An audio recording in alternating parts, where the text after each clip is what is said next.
இப்போ கல்வி முறையில் உள்ள மிகப்பெரிய தவறு என்னென்னா, ரொம்ப நாளாக நடந்துக்கிட்டு இருக்கிற தவறு என்னென்னா, மாணவர்களுக்கு நம்ம ஊதியம் கொடுப்பதில்லை, சம்பளம் கொடுக்கறதில்ல. ஏன்னா அது இப்போ மாணவர்கள் ஏன் படிக்க மாட்டேங்கிறாங்க அப்படிங்கிறது ஒரு மிகப்பெரிய பிரச்சனை. கல்வின்னா அதை அடித்து ஏன் கல்வி கற்றுக் கொடுக்குறாங்க, அடிக்க வேண்டிய நிலைமை. ஏன்னா அது அவங்களுடைய எதிர்காலம்தான், எதிர்காலத்துக்காக தான் ஆசிரியர்கள் உழைக்கிறாங்க. அப்படிங்கும்போது அந்த கல்வி அது ஏன் அவங்களுக்கு புரிய மாட்டேங்குது அப்படின்னா, அவங்க நம்ம சம்பளம் கொடுக்காமல் படிக்க வைக்கிறோம். கற்றுக் கொடுக்குற ஆசிரியருக்கு சம்பளம் கொடுக்கப்படுகிறது, ஊதியம் கொடுக்கப்படுகிறது. ஆனால் கற்றுக் கொடுக்குற மாணவர்களுக்கு சம்பளம் தேவை இல்லையா? 8 மணி நேரம் கற்றுக் கொடுக்குற 8 மணி நேரம் 9 மணி நேரம் கற்றுக் கொடுக்குற ஆசிரியர்களுக்கு சம்பளம் கொடுக்குறாங்க. ஆனால் அதே மாதிரி 8 மணி நேரம் 9 மணி நேரம் கிடையாது, அதுக்கு மேலேயும் ஒரு ஆசிரியர்களுக்கு நிகராக அந்த மாணவர்கள் கல்வி கற்பதற்காக உழைத்து கொண்டிருக்கிறார்கள். வீட்டுக்கு போனால் கூட உழைக்கிறாங்க, கண்ணு முழித்து ஒரு கடின உழைப்பு என்பது அந்த மாணவர்களுக்கு இருக்கிறது. ஆனால் அதற்கு ஊதியமே கொடுப்பதில்லை. ஊதியமே கொடுக்காமல் அவர்களிடம் நாம் வேலை வாங்க நினைக்கிறோம். அதனால்தான் இப்போ பெரும்பாலான மாணவர்கள் படிக்க மாட்டேன்றாங்க. கொஞ்சம் பேர் தான், ஒரு வகுப்பில் பார்த்தீங்கன்னா 1 2 4 பேர் தான் படிக்கிறாங்க. காரணம் என்னென்னா, கல்வி முறையில் இருக்கிற நீங்கள் சம்பளம் கொடுத்து பாருங்கள், ஈஸியாக படிப்பாங்க. எப்படின்னா இப்போ கிராமப்புறங்களில் அரசு பள்ளிகளில் படிக்கிற ஏழை மாணவர்கள் பார்த்திங்கன்னா, விடுமுறை மே மாதம்னு வந்துச்சுன்னா அவங்க அப்பா அம்மாவோட ஏதாவது வேலைக்கு போவாங்க.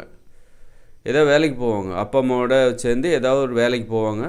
அப்போ அந்த வேலையெல்லாம் ஒழுங்காக செய்கிறாங்க. ஏன் செய்கிறாங்க? அங்கே மட்டும் ஒழுங்காக செய்கிறாங்க. அதே மாணவர்கள் பள்ளிக்கு வந்தால் ஒழுங்காக ஆசிரியர்கள் கொடுக்குற வேலையை பாடத்தை இந்த மாதிரி படிச்சுட்டு வாங்க அப்படின்லாம் சொன்னாக்கா அதை ஒழுங்காக படிக்கிறது இல்லை. ஆனால் அதே இது ஒரு விடுமுறை தினம், மே மாத விடுமுறை தினம் அல்லது அரையாண்டு விடுமுறை தினம்னு வரும்போது அவங்க என்ன பண்ணுறாங்க, போய் ஏதாவது வேலைக்கு போகிறாங்க, கூலி வேலைக்கு போகிறாங்க. அவங்க வறுமையின் காரணமாக கூலி வேலைக்கு போகிறாங்க, விடுமுறை தினம் என்பதால்.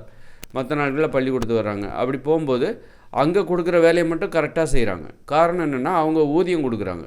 அங்கே ஓபி அடிக்கிறது கிடையாது, ரொம்ப ஆர்வமாக செய்கிறாங்க. இப்போ ஒரு கிராமத்தில் ஒரு 4-5 மாணவர்கள் இருக்காங்க, வறுமையில் இருக்காங்கன்னா அவங்க என்ன பண்ணுவாங்க, திட்டம் போடுவாங்க.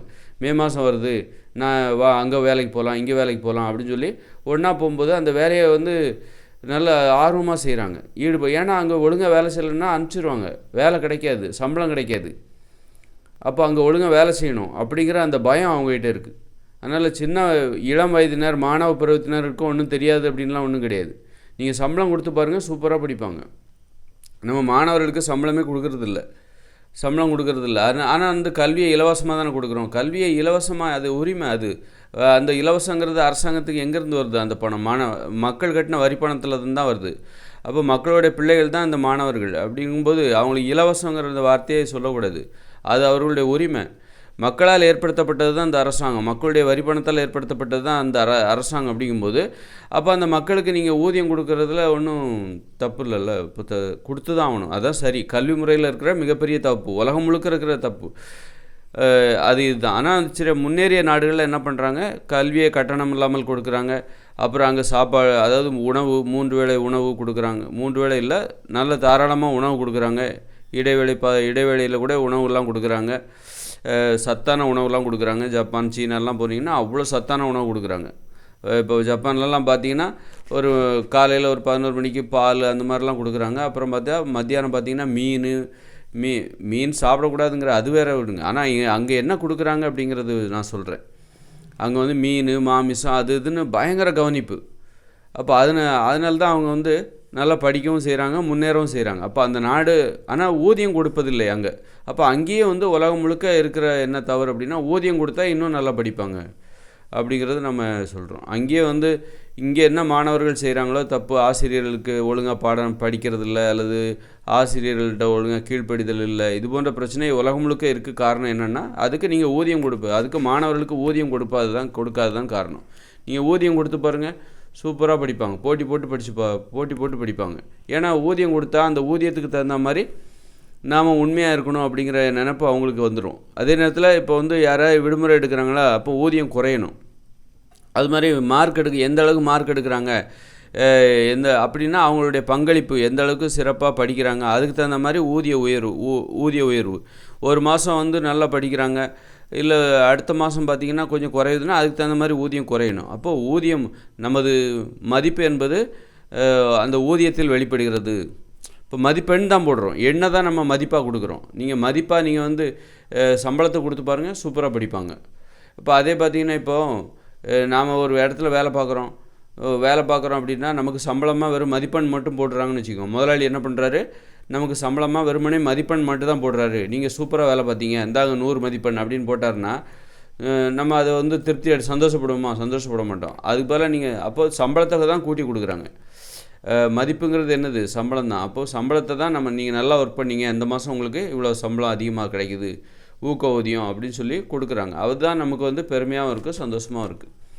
அப்போ நீங்கள் வந்து இந்த கல்வி முறையில் உள்ள மிகப்பெரிய தவறு என்னென்னா, அவங்க கல்விக்கு நம்ம சம்பளம் கொடுப்பதில்லை. நீங்கள் சம்பளம் கொடுப்பதில்லை. அதனால் என்ன ஆகுது அப்படின்னா, இப்போ சம்பளம் கொடுக்காமல் இருக்கிறதுனால, ஏன்னா கல்வி கற்பது என்பது அதுதான் அவங்களுக்கு தொழில். கல்வி கற்பிப்பது என்பது ஆசிரியருக்கு தொழில். அப்புறம் மாணவர்களுக்கு அந்த பருவத்தில் கல்வி கற்பது தான் தொழில். அதனால் அது வந்து நீங்கள் தொழிலாக தான் பார்க்கணும். ஆரம்பகட்ட தொழிற்பயிற்சி நிலையம் சில இப்போ அப்ரெண்டிஸாக வேலை பார்த்தா சம்பளம் கொடுக்குறாங்கல்ல. இதுவும் பள்ளிக்கூடங்கிறது என்னது? பள்ளிக்கூடத்தில் படித்து நாளைக்கு ஒரு வேலைக்கு போகிறாங்க அப்படின்னா இதுக்கான ஆரம்பகட்ட பயிற்சி தான் இந்த இந்த பள்ளிக்கூடங்கிறது வந்து. இதெல்லாம் எதுக்காக இந்த பள்ளிக்கூடங்கிறது வேறு, தொழில் என்பது வேறு கிடையாது. இது ஒரு ஆரம்பகட்ட ஒரு தொழிற்பயிற்சி நிலையம்தான் பள்ளிக்கூடங்கிறது. அதனால் வந்து இன்றைக்கி வந்து மாணவ பருவத்தினர் வந்து வீட்டில் மரியாதை இல்லை, வெளியில் மரியாதை இல்லை, நிறைய கெட்ட வார்த்தைகளை பேசுகிறாங்க, கீழ்ப்படிதல் இல்லை, யாரையும் மதிக்கிறது இல்லை. அப்படின்னா என்ன காரணம் அப்படின்னா, அவங்களுக்கு நீங்கள் சம்பளம் கொடுக்காம அவங்ககிட்டேருந்து வேலை வாங்குறீங்க. கல்வி என்கிற பேரில், படிப்பு என்கிற பேரில் அவங்ககிட்டேருந்து சம்பளம் கொடுக்காம ஒரு கொத்தடிமைகளை போல் வேலை வாங்குறீங்க. அதனால் நான் படிக்க மாட்டேன்னு சொல்கிறாங்க. அதனால் அடித்து படிக்க வைக்கிறீங்க. வன்முறையை காட்டி பயமுறுத்தி படிக்க வைக்கிறீங்க.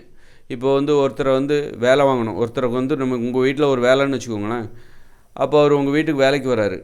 அப்போ அவருக்கு நீங்கள் சம்பளம் கொடுக்கல, ஆனால் அவர்கிட்டருந்து உங்களுக்கு வேலை வேணும் அப்படின்னா என்ன பண்ணுவீங்க? சம்பளம் கொடுக்காம ஒருத்தர்கிட்டருந்து வேலை வாங்க வேண்டும் என்றால் அடித்தால் தான் முடியும். அடித்து வேலை வாங்கினா தான் உண்டு. யாருமே சம்பளம் இல்லாமல் வேலையை பார்க்க மாட்டாங்க. அப்போ நீங்கள் பிடிவாதமாக நான் சம்பளமே தரமாட்டேன், நீ எனக்கு வேலை செஞ்சு தான் ஆகணும் அப்படின்னா நீங்கள் என்ன பண்ணுவீங்க? அடிப்பீங்க. அடித்தா தான் அவங்க வேலை வாங்க முடியும். அப்போ இதுதான் வந்து அடிப்படையாக மாணவர்களை ஏன் அடிக்கிறார்கள் என்றால், சம்பளம் கொடுக்கலன்னா அவங்க யாருமே வேலை பார்க்க மாட்டாங்க. சின்னவங்களாக இருந்தாலும் சரி, பெரியவங்களாக இருந்தாலும் சரி, யாருமே வேலை பார்க்க மாட்டாங்க. அப்படி வேலை வாங்கி தான் ஆகணும் அப்படின்னா வேறு வழியெல்லாம் அடித்து தான் ஆகணும்.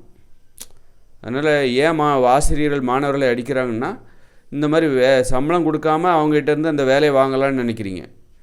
அப்படிங்கும்போது தான் அவங்க வேலை செய்ய மாட்டேன், அதாவது படிக்க மாட்டேன் அப்படின்னு சொல்லும்போது நீங்கள் அடி கொடுக்குறீங்க. அதனால் வந்து இந்த கொத்தடிமைத்தனம், இதுக்கு பேர் தான் கொத்தடிமைத்தனம். நீங்கள் சம்பளம் கொடுத்து பாருங்கள். அப்போ அவ்வளோ பணம் இந்த அரசாங்கத்திட்ட எங்கே இருக்குது? இல்லை சிக்கனமாக அதாவது அரசாங்கத்திட்ட இல்லை செய்யணும்னு நினச்சா செஞ்சு தான் ஆகணும். இதில் வந்து இப்போ நீங்கள் கல்விக்காக ஆயிரக்கணக்கான கோடி பணம் செலவழிக்கிறீங்க அப்படி தானே? அதனால் எவ்வளோ நன்மை கிடைக்குது? ஒரு வகுப்பில் பார்த்தா 30 பேர் இருக்காங்கன்னா 4-5 பேர் தான் நல்லா படிக்கிறாங்க. நீங்கள் சம்பளம் கொடுத்து பாருங்கள், 30 பேரும் நல்லா படிப்பாங்க.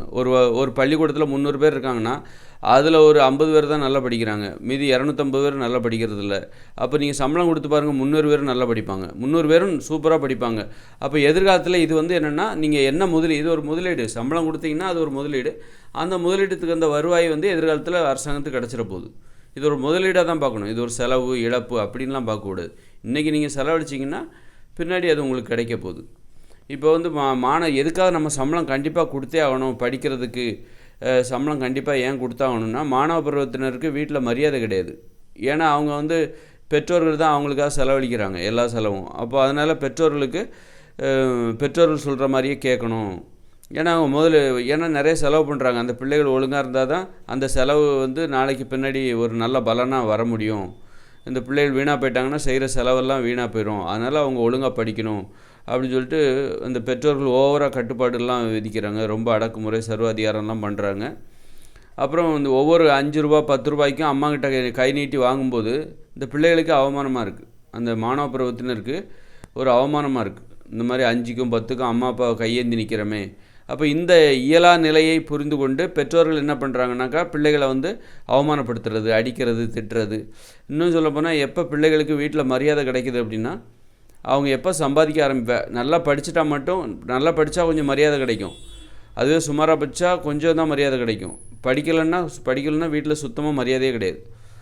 அதே பார்த்தீங்கன்னா எப்போ வந்து ஒரு நல்ல மரியாதை அந்த மக்களுக்கு கிடைக்கும், மாணவ பருவத்தினர் கிடைக்குன்னா, என்றைக்கு வந்து வேலைக்கு போய் சம்பாதிச்சு வீட்டில் கொடுக்குறாங்களோ அப்போ தான் அவங்களுக்கு மரியாதை. சம்பாதிக்க ஆரம்பிச்சிட்டாலே மரியாதை. வீட்டில் கொடுக்குறாங்களா இல்லையாங்கிறது அதுக்கப்புறம். எப்போ இந்த மாணவ பருவத்தினர் சம்பாதிக்க ஆரம்பிக்கிறாங்க பாருங்கள், அப்போ தான் வீட்டில் வந்து மதிப்பாங்க. வீட்டில் மட்டும் இல்லை, வெளியில் எங்கேயுமே மதிப்பாங்க. அப்போ மதிப்புங்கிறது வந்து வேலை பார்க்குறவங்களுக்கு தான் தேவையா, அல்லது வந்து வேலை பார்க்கும்போது தான் தேவையா? படிப்பு அந்த மதிப்பு மரியாதையும் வந்து படிக்கும்போது தேவை இல்லையா?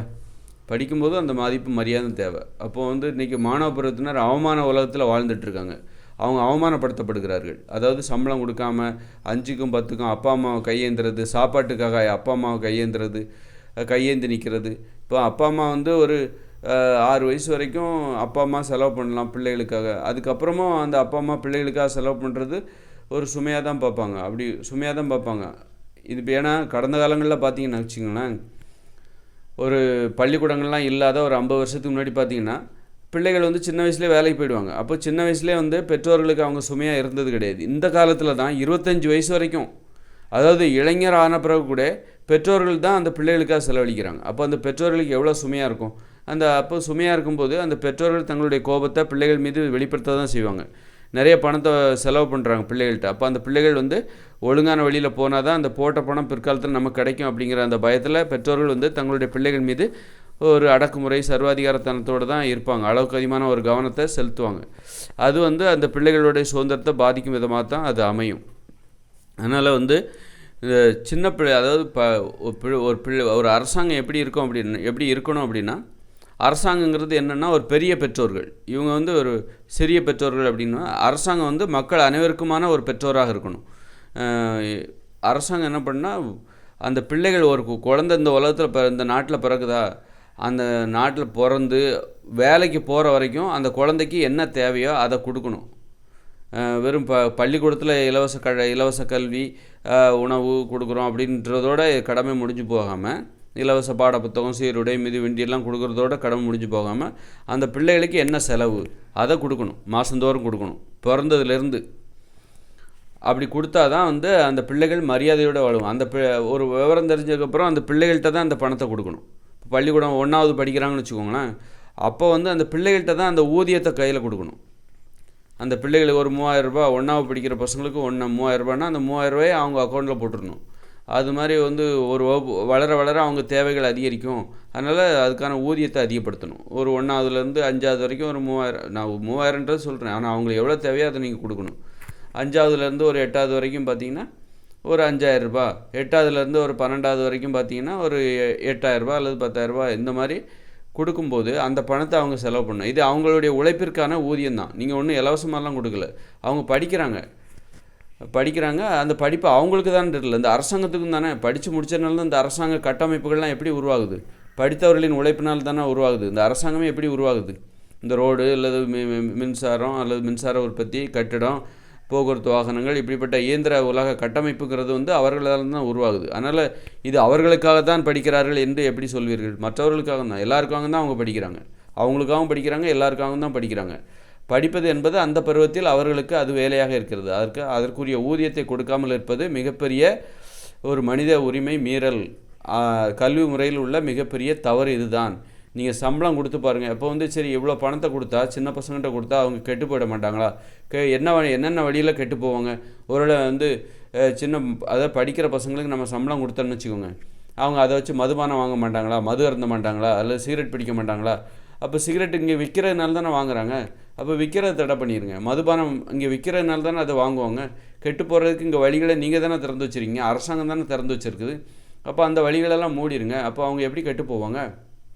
அதனால் வந்து அந்த மாதிரி ஒரு ஒழுக்கம் அப்போ வேறு வழியே இல்லை. இப்போ மாணவ பருவத்தினருக்கு நம்ம படிப்பதற்கு சம்பளம் கொடுத்துட்டா, அல்லது கொடுத்துட்டோம் நீங்கள், அதுவும் அவங்க கையிலே கொடுக்கணும். பெற்றோர்கள்ட்டெல்லாம் கொடுக்கக்கூடாது. பெற்றோர்கள்ட்ட கேட்டு வாங்குற மாதிரி அந்த இதெல்லாம் வச்சுக்கூடாது.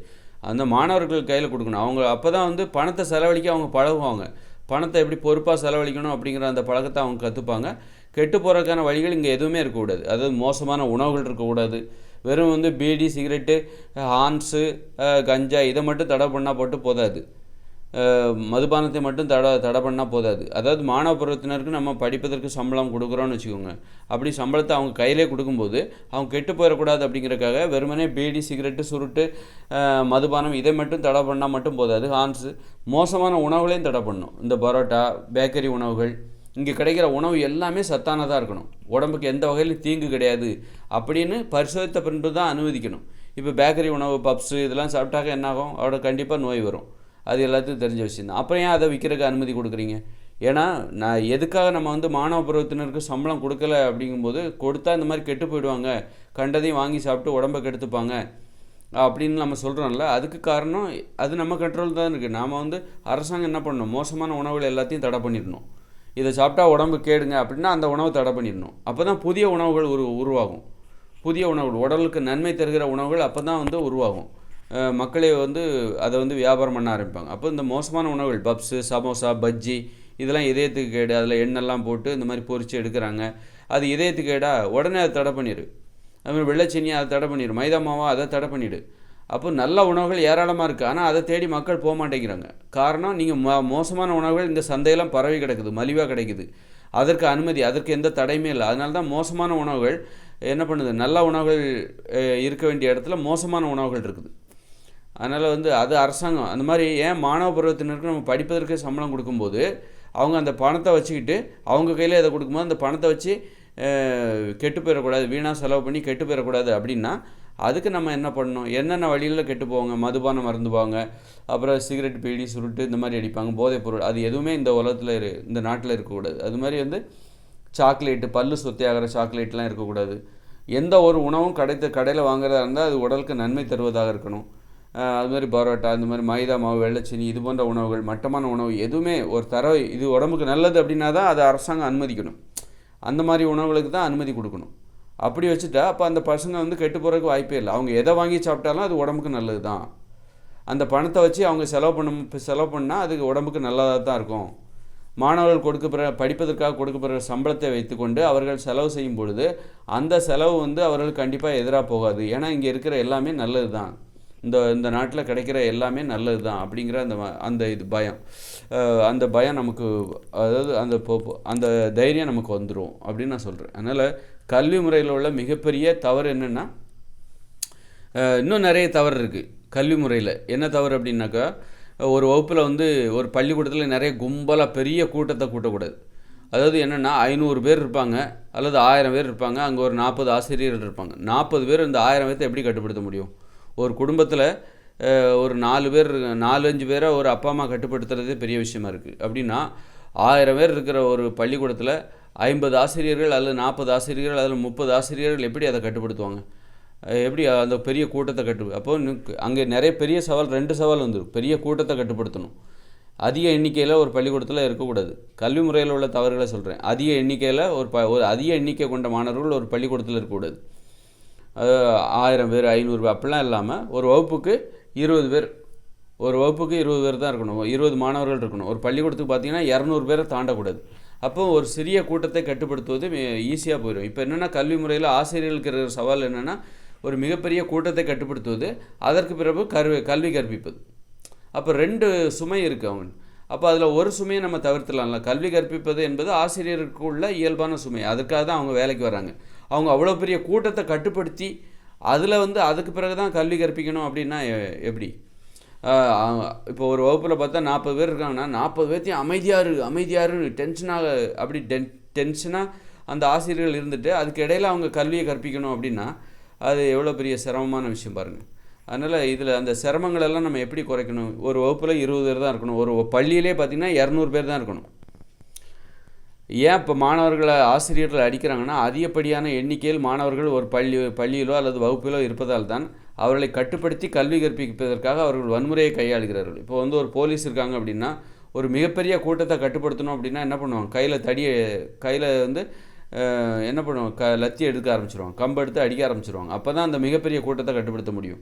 அதுவே கொஞ்சம் பேர் தான் இருக்காங்கன்னு வச்சுக்கோங்க, அவங்க என்ன பண்ணுவாங்க? பேச்சுவார்த்தை மூலமாகவே அந்த கூட்டத்தில் அமைதியை ஏற்படுத்திடுவாங்க போலீஸ்காரங்க.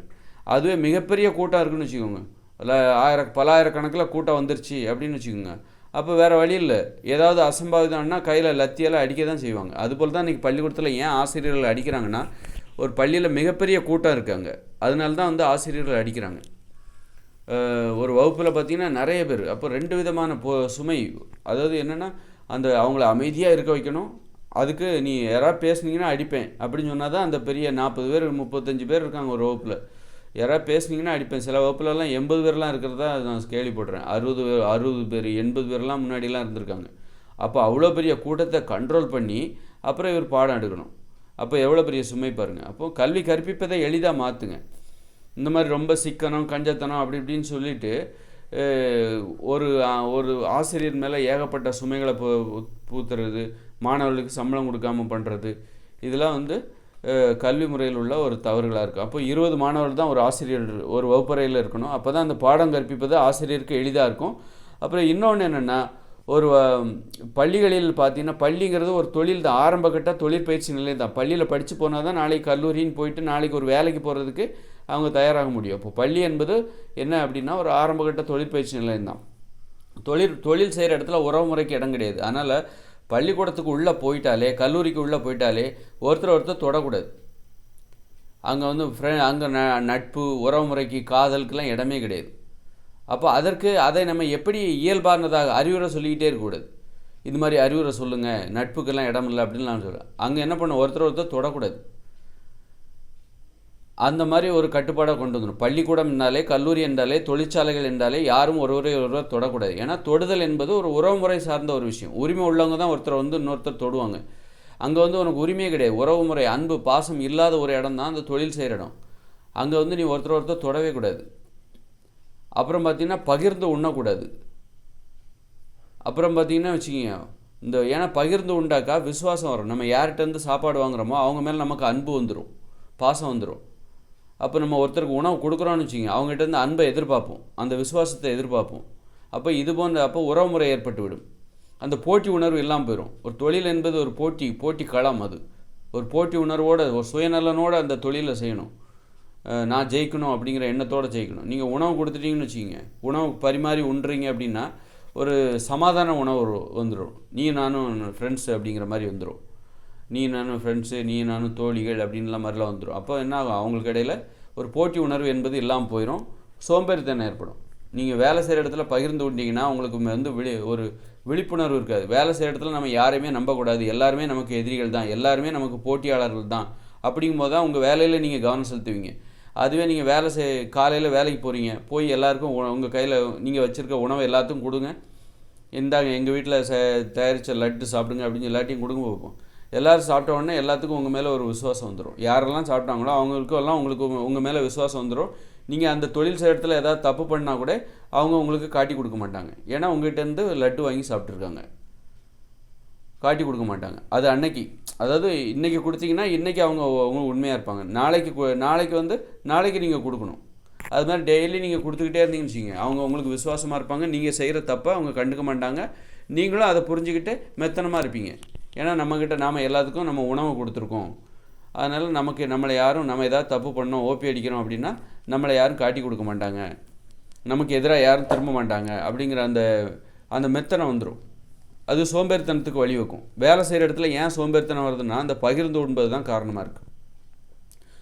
அதனால் வந்து ஒரு போர்க்குணத்தோடு நம்ம வேலை பார்க்கணும். யாரையும் நம்ம நம்பக்கூடாது. உறவுமுறைக்கே அங்கே இடம் கிடையாது. அப்படின்னா என்ன பண்ணோம், வேலை செய்கிற இடத்துல இப்போ ஆசிரியர்களுக்கு அது வேலை செய்கிற இடம் அந்த பள்ளிக்கூடம். அப்போ மாணவர்களுக்கும் அது வேலை செய்கிற இடம் தான். அதனால தான் சொல்கிறேன், ஆசிரியர்களுக்கு அது தொழில்னா அப்போ ஆசிரியர்களுக்கு பள்ளிக்கூடம் என்பது ஒரு தொழில் கூடம் தான், தொழில் செய்கிற இடம் தான். அப்படின்னா அந்த மாணவர்களுக்கும் அது ஆரம்பகட்ட தொழிற்பயிற்சி நிலையம்தான். அப்போ ஆசிரியர்களுக்கு என்ன விதிமுறை இருக்குது, ஒரு தொழில் செய்கிற இடத்துல நீ ஒருத்தர் தொடக்கூடாது. ஆசிரியர்கள் யாரும் ஒருத்தர் பெருசாக தொட மாட்டாங்க. வணக்கம் சார்ன்ட்டு போவாங்க. ஆசிரியர்கள் டீச்சர் எல்லோரும் அப்படி தான் சொல்லுவாங்க. யாரும் தொட்டு பேசுகிறது, வாடி போடி பேசுகிறது, வாடா போடான்னு பேசுகிறது, இந்த வழக்கம் ஆசிரியர்கள்ட்ட கிடையாது. அதுபோல் மாணவர்களும் என்ன பண்ணணும், ஏன்னா ஆசிரியர்களுக்கும் அது தொழில் செய்கிற இடம். அப்போது இந்த மாணவர்களும் என்ன பண்ணால் யாரையும் வாடா போடான்லாம் பேசக்கூடாது, வாடி போடின்லாம் பேசக்கூடாது. இது இன்னொரு விதிமுறை. இந்த பகிர்ந்து உண்ணக்கூடாது. அப்புறம் வாடி போடி வாடா போடா இந்த மாதிரியான விஷயமும் அங்கே இருக்கக்கூடாது. இது கல்வி முறையில் இருக்கிற இப்போ நடந்துக்கிட்டு இருக்கிற தவறு. ஏன் கல்விக்காக நீங்கள் அவ்வளோ செலவு பண்ணுறீங்கல்ல, அந்த பணம் இந்த மாணவர்களுக்கு போய் சேர மாட்டேங்குது. ஏன் போய் சேர மாட்டேங்குதுன்னா இந்த மாதிரியான தவறுகளால் தான். அது மக்களோட வரி பணம் தான் வீணாக போகுது. அது முழுமையாக பயன்படணும்னா அதுக்கு இந்த மாதிரி சீர்திருத்தங்களை செஞ்சால் மட்டும்தான் ரொம்ப கல்வி என்பது எளிதாக மாறிவிடும், இனிதானதாக மாறிவிடும். கல்வி முறையில் உள்ள தவறுகளை நான் சொல்லிக்கிட்டு இருக்கேன். அப்புறம் என்ன பண்ணணும், அதாவது ஒருத்தர் தொடக்கூடாது, பகிர்ந்து உண்ணக்கூடாது, வாடா போடான்னு பேசக்கூடாது, வாடி போடின்னு பேசக்கூடாது, வாங்க போங்கன்னு தான் பேசணும். வேலை செய்கிற இடத்துல ஒரு ஆசிரியராக இருந்தாலும் சரி, மாணவர்களே வாங்க போங்கன்னு தான் பேசணும். வாடா போடா அப்படின்லாம் பேசக்கூடாது. வாடி போடி அப்படின்லாம் ஆசிரியர்களாக இருந்தாலும் சரி, மாணவ மாணவிகளை வாங்க போங்கன்னு தான் பேசணும். வாடா போடான்னு பேசக்கூடாது. அப்போ மாணவர்களே ஒருவரை ஒருவர் தொடக்கூடாது. மாணவிகள் அவங்க ஒருவரை ஒருவர் தொடக்கூடாது. தொடாமல் பேசணும். வாங்க போங்கன்னு பேசணும். மாணவிகளே இன்னொரு மாணவியை பார்த்து வாடி எப்படி வந்த அப்படின்லாம் கேட்கக்கூடாது.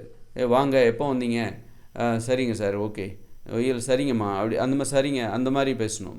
மாணவர்கள் வந்து வணக்கம், வணக்கம் ஐயா, அவங்கள ஐயாங்கன்னு சொல்ல பழகணும். இப்போ வந்து மாணவர்கள் வந்து ஏன் வந்து ஒருத்தர் வாடா போடாங்கிறான், அவன் ஏற்கனவே அவமான நிலையில் இருக்கான். அவனுக்கு சம்பளம் கிடையாது, வீட்டில் மரியாதை கிடையாது.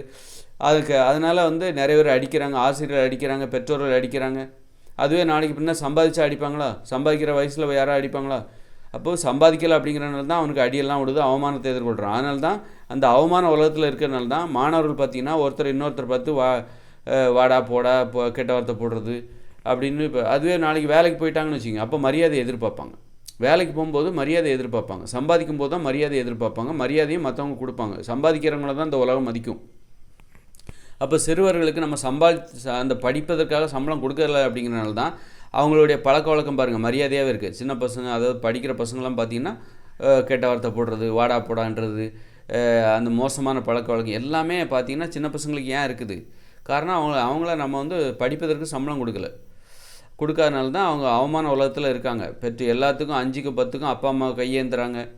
அப்போ அப்பா அம்மா வந்து என்ன பண்ணுற, அவனுடைய இயலான நிலையை பார்த்து அடிக்கிறது, அவமானப்படுத்துறது, இந்த மாதிரி. அதனால் வந்து உறவுமுறை நல்லல. படிக்கிறதுக்கு நீங்கள் வந்து சம்பளம் கொடுத்துட்டிங்கனாக்கா அவங்க கையில் அதை கொடுத்துட்டோம் அப்படிங்கும்போது அவங்களுக்கு மரியாதை வந்துடும். அப்போ இயல்பாகவே அவங்க ஒருத்தர் வாங்க போங்கன்னு கூப்பிட ஆரம்பிச்சிருவாங்க. அப்போ வாடா போடான்னு கூப்பிடக்கூடாது அப்படின்னு நம்ம சொல்கிறத விட கூப்பிட்றதுக்கு என்ன காரணம், அந்த காரணத்தை நம்ம தப்பை சரி பண்ணிட்டோம் அப்படின்னா அவங்க இயல்பாகவே வாங்க போங்கன்னு கூப்பிட ஆரம்பிச்சிருவாங்க.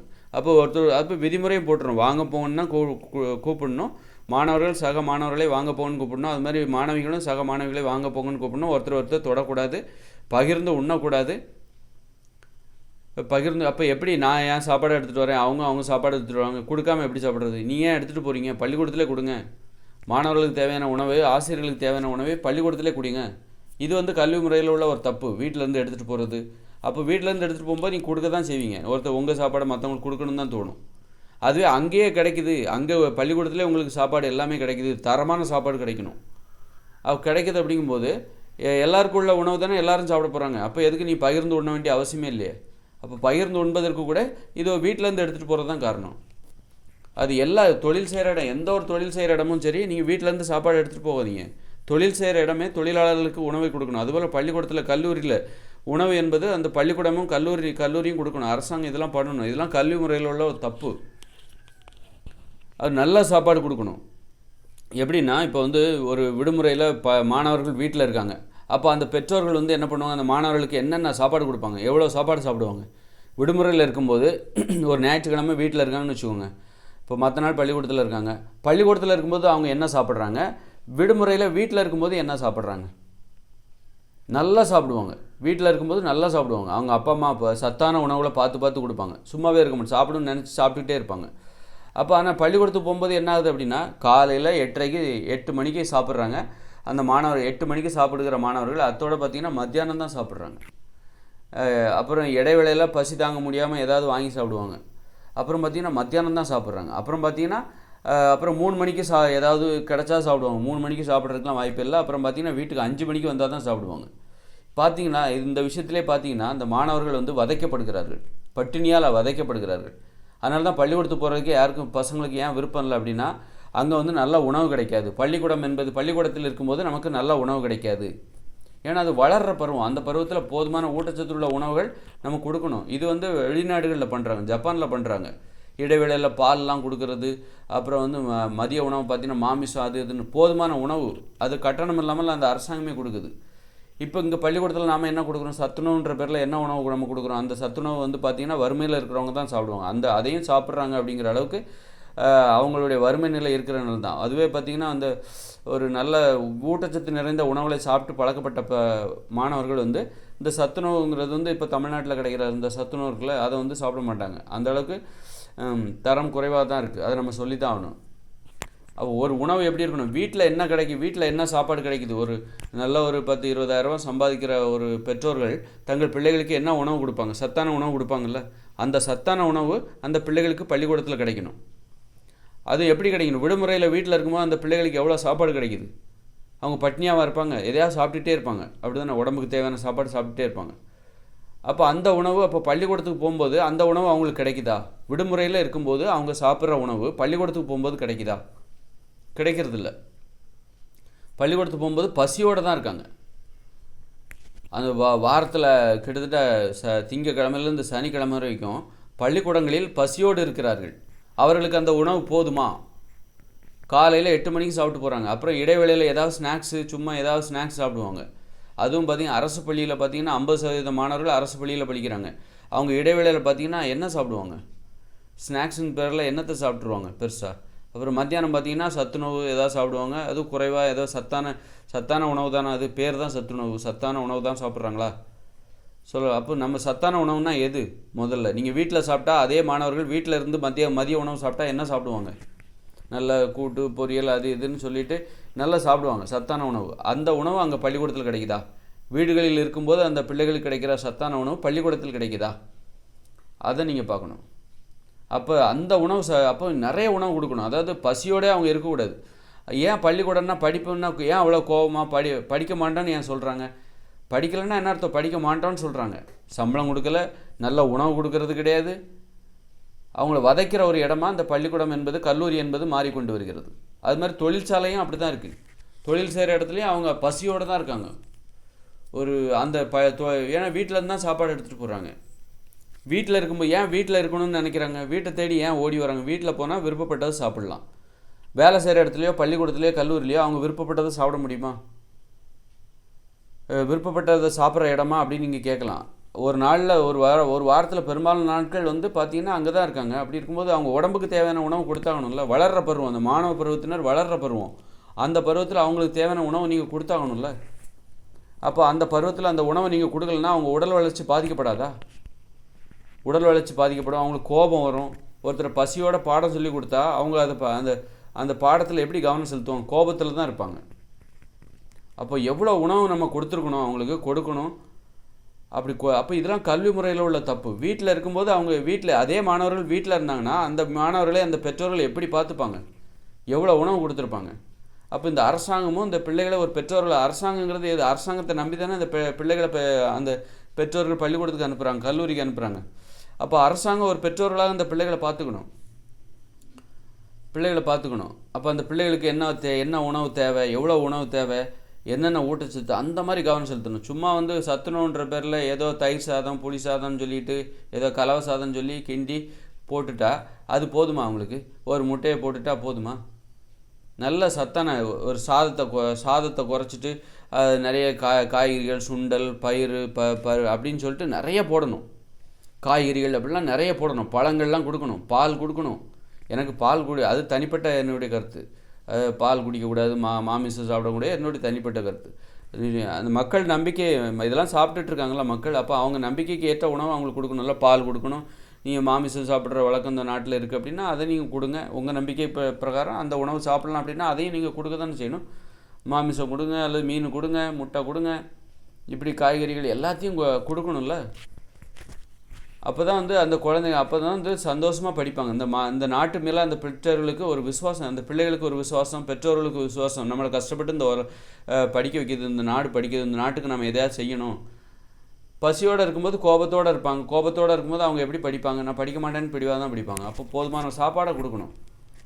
இது பள்ளிகள் கல்வி முறையில் இருக்கிற தப்பு. அப்போ போதுமான சாப்பாடு, அவ்வளோ சாப்பாட்டுக்கு நம்ம எங்கே போகிறது? அவ்வளோ சாப்பாடு இங்கே உற்பத்தி இல்லையா? அப்போ உற்பத்தி பண்ணணும் தானே. அப்போ அதுக்கு ஒரு வேலைவாய்ப்பு. அப்போ பார்த்திங்கன்னா பள்ளிக்கூடத்தில் நிறைய சமையல்காரர்கள் தேவைப்படுவார்கள்.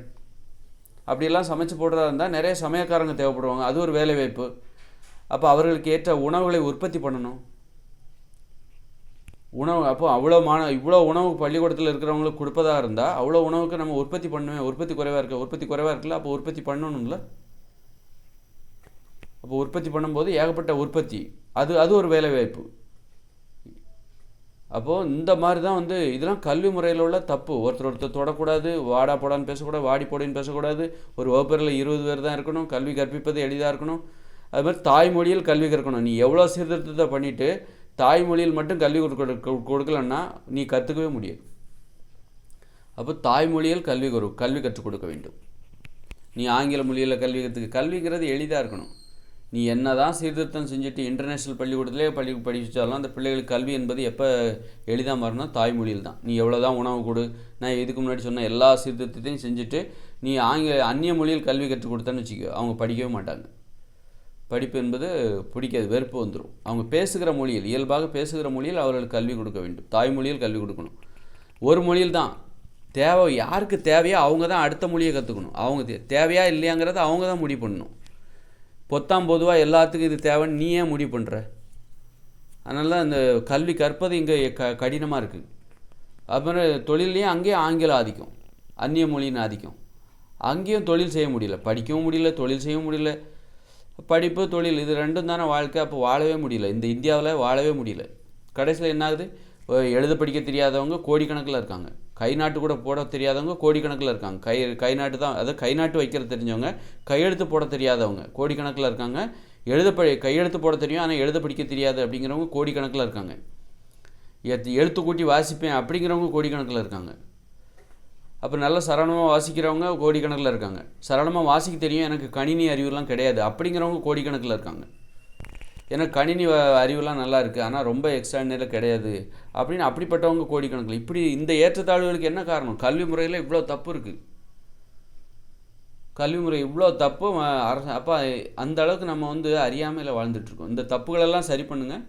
100% கல்வியை பெற்றுவிடல. இப்போ 100% அங்கே இப்போ ஜப்பானில் எல்லா மக்களுக்கும் கல்வி அறிவு, எல்லா மக்களுக்கும் இந்த கணினியை கையாளுகிற அறிவு இருக்குது.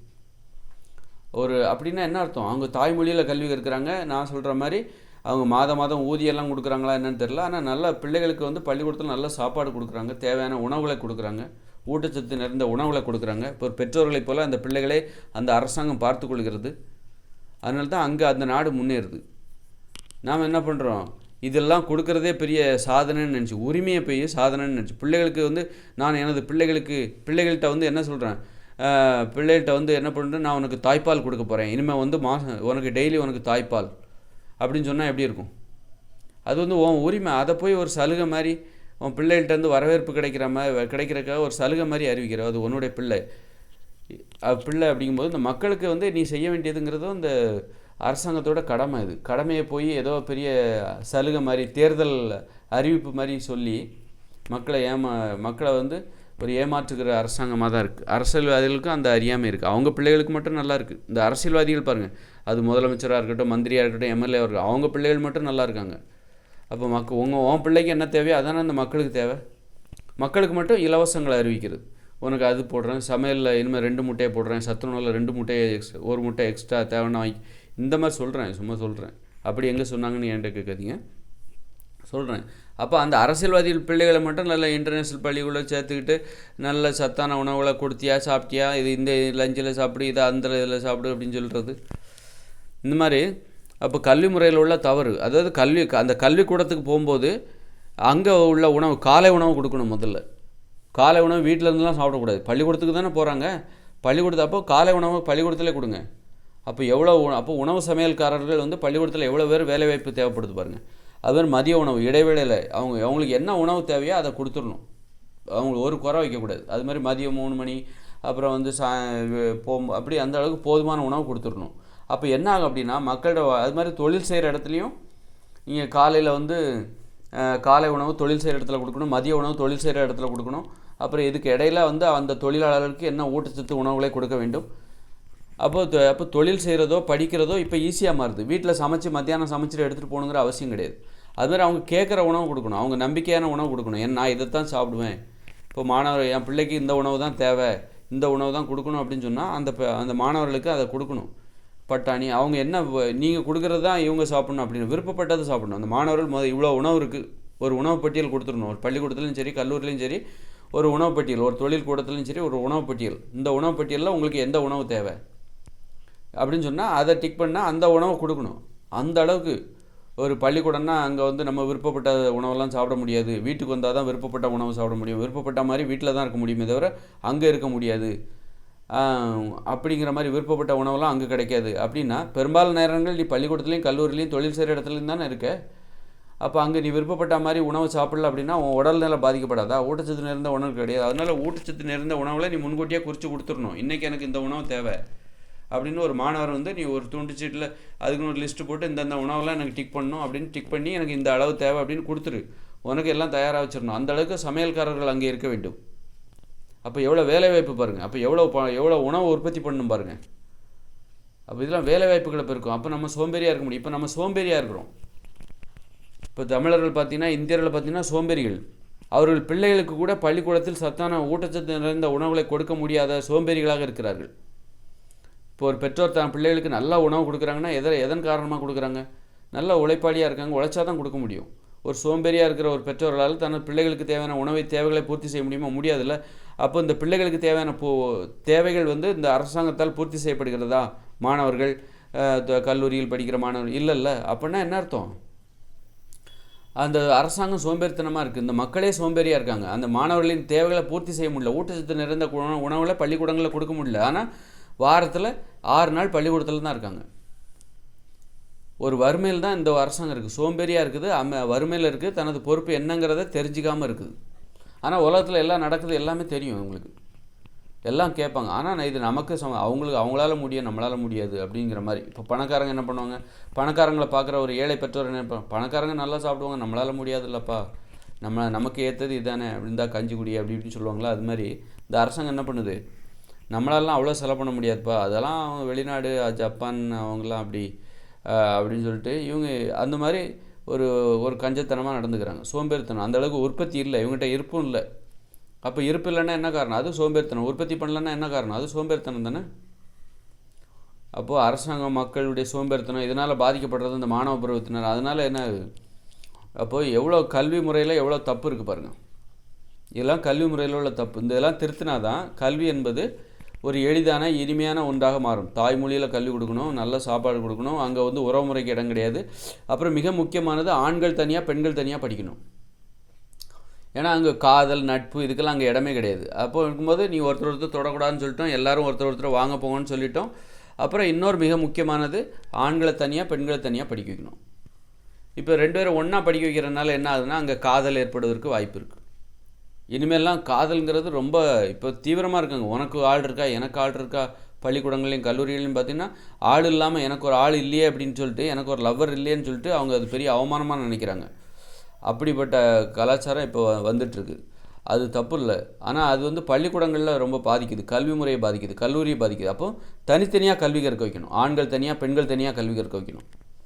அங்கே நட்புக்கோ காதலுக்கோ உறவுக்கோ அன்புக்கோ பாசத்துக்கோ அந்த எதிர்பார்ப்புக்கே அங்கே இடம் இருக்கக்கூடாது. உனக்கு அங்கே தொழில் தான், நீ தொழில் செய்ய போகிற, நீ படிக்க போகிற, படிப்பு தான் உனது பார்வையாக இருக்க வேண்டும், உனது கவனமாக இருக்க வேண்டும். படிப்பில் தான் உனது முழு கவனமும் இருக்க வேண்டும். இந்த நான் சொல்கிற இந்த சீர்திருத்தத்தை கரெக்டாக அது மாதிரி வந்து ஒரு இருக்கைகள் பார்த்திங்கன்னா ஒரு வகுப்பறையில் இருக்கைகள் எப்படி இருக்கணும்?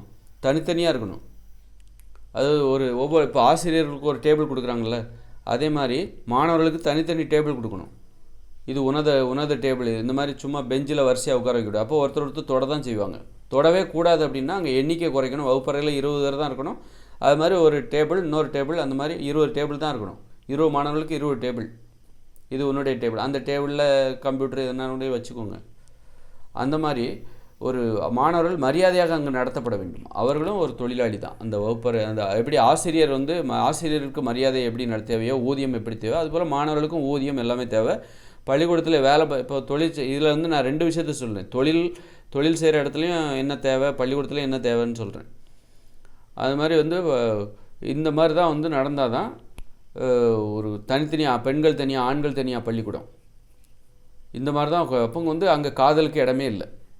ஒரு பெற்றோர்களுக்கு இன்றைக்கி பயமாக இருக்குது. பிள்ளைகள் போய் இப்போ காதலில் மாட்டிக்குமோ, நம்ம பிள்ளை படிக்காமல் எங்கே காதலில் மாட்டிக்குமோ. பள்ளிக்கூடத்துக்கு போகும்போது அந்த பயம் ஒரு பெற்றோர்களுக்கு தேவையில்லை. அப்போ அதுக்கு என்ன பண்ணணும்? இப்போ பெற்றோர்கள் என்ன பண்ணுவாங்க? பெண் குழந்தைகளை வந்து பள்ளிக்கூடத்துக்கு அனுப்பும்போது, இங்கே பாரு எந்த பையனையும் பார்த்து சிரிக்காத, எவனா இப்போ ரூட்டு விடுவான், நீ அவன்கிட்டதெல்லாம் கண்டுக்காத, அது படிப்பு தான் உனக்கு முக்கியம் அப்படின்னு சொல்லிட்டு அறிவுரை சொல்லுவாங்க. பயந்துக்கிட்டேவும் இருப்பாங்க. நம்ம பிள்ளை என்னடா இது எல்லாம் காதல் கதல்னு போய் ஏதாவது கெட்டு போயிருமோ அப்படி இப்படின்னு சொல்லிட்டு பள்ளிக்கூடத்துக்கு அனுப்புகிற அந்த பெற்றோர்களுக்கு எதுக்கு அந்த பயம்? அந்த பயமே இல்லை. பள்ளிக்கூடங்கிறது தைரியமாக இருக்க வேண்டிய இடம். பள்ளிக்கூடத்துக்கு தான்ப்பா என் பிள்ளை போயிருக்காங்க அப்படின்னா அங்கே என்ன நட்புக்கு இடமில்லை, காதலுக்கு இடமில்லை. ஏன்னா ஒருத்தர் தொடக்கூடாது, பகிர்ந்து உண்ணக்கூடாது, ஒரு வாடா போடான்னு பேசக்கூடாது, வாடி பொடின்னு பேசக்கூடாது, வாங்க போங்கன்னு தான் கூப்பிடணும். இப்படி ஒரு மரியாதை மிகுந்த ஒரு இடம் தான் இந்த பள்ளிக்கூடம். அப்போ பயமே இல்லை. பள்ளிக்கூடத்துக்கு போயிருக்காங்கய்யா, பயப்பட வேண்டிய அவசியமே இல்லை. ஆசிரியர்கள் அடிக்கக்கூடாது, ஆசிரியர்களே மாணவர்களை வாங்க போகணுன்னு தான் சொல்லணும். அடிக்கக்கூடாது, அடிக்க வேண்டிய அவசியமே இல்லை. இப்போது மாணவர்களுக்கு பாருங்கள், சாப்பாடு நல்ல போதுமான சாப்பாடு கொடுத்துட்றீங்க. ஊட்டச்சத்து நிறைந்த உணவுகளை பள்ளிக்கூடத்தில் இருக்கும்போது காலை உணவு அங்கே தான் கொடுக்குறீங்க, மதிய உணவு அங்கே தான் கொடுக்குறீங்க, இடைவேளையில் என்னென்ன உணவு தேவையோ அதெல்லாம் கொடுத்துறீங்க. அப்போ பார்த்தீங்கன்னா இன்னொன்று என்னென்னா, ஏன் காலை உணவு கொடுப்பதால் என்னன்னா, வீட்டில் இப்போ சமைக்கிறாங்க, பிள்ளைகளுக்காக சமைக்கிறாங்க. ஏன்னா பிள்ளைகள் வந்து பள்ளிக்கூடத்துக்கு போகும்போது அந்த பெற்றோர்கள் என்ன பண்ணுறாங்க, காலைல 4 மணிக்கே எழுந்திரிச்சு சமைக்கிறாங்க. 4 மணிக்கே எழுந்திரிச்சு சமைச்சு பெரிய சுமை. காலை உணவு தயார் பண்ணணும், மதிய உணவு தயார் பண்ணணும். அதனால் பள்ளிக்கூடம் இல்லைன்னா அந்த பெற்றோர்களே அப்பாடா நிம்மதிப்பா அப்படிங்கிற மாதிரி இருக்காங்க. அப்போ இந்த மக்களை பாருங்கள், ஒட்டுமொத்த மக்கள் 8 கோடி மக்களும் டெய்லி அவஸ்தைப்படுறாங்க. காலையில் பிள்ளைகளுக்கு உணவு தயார் பண்ணணும், அவங்களும் தனக்கு சாப்பாடு ரெடி பண்ணணும், காலை சாப்பாடு ரெடி பண்ணணும், மதிய சாப்பாடு ரெடி பண்ணணும், இடையில ஸ்நாக்ஸு. அப்போ பெரிய போராட்டமாக இருக்குது இங்கே வாழ்கிறது. அப்போ நீங்கள் என்ன பண்ணணும் அப்படின்னா, அந்த மக்களை எளிதாக வாழ வைக்கணும். பள்ளிக்கூடமா, ஏன்னா காலை உணவு அங்கே கொடுத்துருவாங்க. நான் பள்ளிக்கூடத்தில் காலை உணவு, மதிய உணவு, இடைவேளை உணவு எல்லாமே பள்ளிக்கூடத்தில் கொடுத்துருவாங்க, கல்லூரியில் கொடுத்துருவாங்க. அது மாதிரி ஒரு தொழிற்சாலையில் வேலைக்கு போகிறோமா, காலை உணவு அங்கே கொடுத்துடணும். தொழிற்சாலை நிர்வாகம் தான் கொடுக்கணும். தொழிற்சாலைக்கு தானே உழைக்கிறாங்க. அப்போ அங்கே இருக்கும்போது அந்த உணவு எல்லாம் அவங்க தான் கொடுக்கணும். நீ வீட்டிலேருந்து கட்டிட்டு போவாத. உனக்கு என்ன உணவு தேவையோ அதை நீ குறித்து கொடுத்துரு. அதை சமைத்து கொடுக்க வேண்டியது அந்த தொழில் நிறுவனத்தின், தொழிற்சாலையின் கடமை. அதுமாதிரி பள்ளிக்கூடத்துலையா, என் பிள்ளை ஒரு மாணவர் வந்து எனக்கு இந்தந்த உணவு தேவைன்னு குறித்து கொடுத்துடணும். அந்த உணவை சமைத்து வைத்து விட வேண்டும். அப்போ அதுக்கு ஏற்றாற்போல் நிறைய சமையல் பணியாளர்கள் தேவை. இந்த மாதிரி பண்ணும்போது என்ன ஆகுன்னா, நீ பள்ளிக்கூடத்துக்கு போறியா, வேலைக்கு போறியா, அவனுக்கு சுமையே இல்லை. காலையிலே எழுந்திரிச்சு 4 மணிக்கே எழுந்திரிச்சு சமைக்க வேண்டியிருக்கு. சமைச்சு குளித்து ரெடி பண்ணி எல்லா பிள்ளைகளும் ரெடி பண்ணி வேலைக்கு போகிறதுக்குள்ளே எப்போ நரகம்.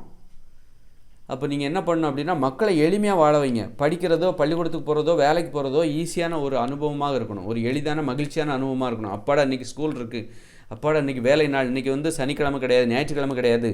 ஏன்னா சனிக்கிழமை நம்ம வந்து வேலைக்கு போகிறோம், பள்ளிக்கூடத்துக்கு போகிறோம், கல்லூரிக்கு போகிறோம், அங்கேயே எல்லா உணவும் கொடுத்துருவாங்க, நம்ம சமைக்க வேண்டிய அவசியம் கிடையாது. அதுவே விடுமுறை நாள்னா ஐயோ நாம தான் சமைக்கணுமா அப்படிங்கிற எண்ணம் வரும். அப்போ விடுமுறை நாள்னால் இப்போ கஷ்டமாக இருக்கும், வேலை நாள்னால் ஈஸியாக இருக்கும். அங்கேயே எல்லா உணவையும் கொடுத்துருவாங்க. உன் வீட்டில் என்ன உணவு உனக்கு தேவையோ அந்த உணவை நீ அங்கேயே குறித்து கொடுத்துட்டா அந்த உணவை அங்கேயே கொடுத்துடணும். அப்போ பாருங்கள் எவ்வளோ ஈஸியாக இருக்குது பாருங்கள். அப்போ இன்றைக்கி பள்ளிக்கூடத்துக்கு போகிறதுங்கிறது வந்து பெற்றோர்களுக்கு பெரிய சுமையே கிடையாது. எல்லா கட்டணம், சம்பளம் கொடுக்குது அரசாங்கம். நான் சொல்கிறேன், சம்பளம் கொடுக்கணும், அது மாதிரி உணவு, ஊட்டச்சத்து நிறைந்த உணவுகளை கொடுக்கணும். காலை உணவு, மதிய உணவு எல்லா உணவையும் அவங்களே தந்துடுறாங்க.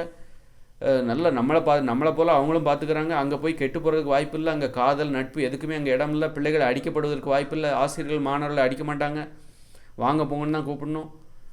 அது மாதிரி பார்த்திங்கன்னா அந்த பள்ளிக்கூடத்தில் இருக்கிற கழிவறைகளை அந்த மாணவர்கள் தான் சுத்தம் செய்யணும். ஆசிரியர்கள் கழிவுகளை ஆசிரியர்கள் சுத்தம் செய்யணும்.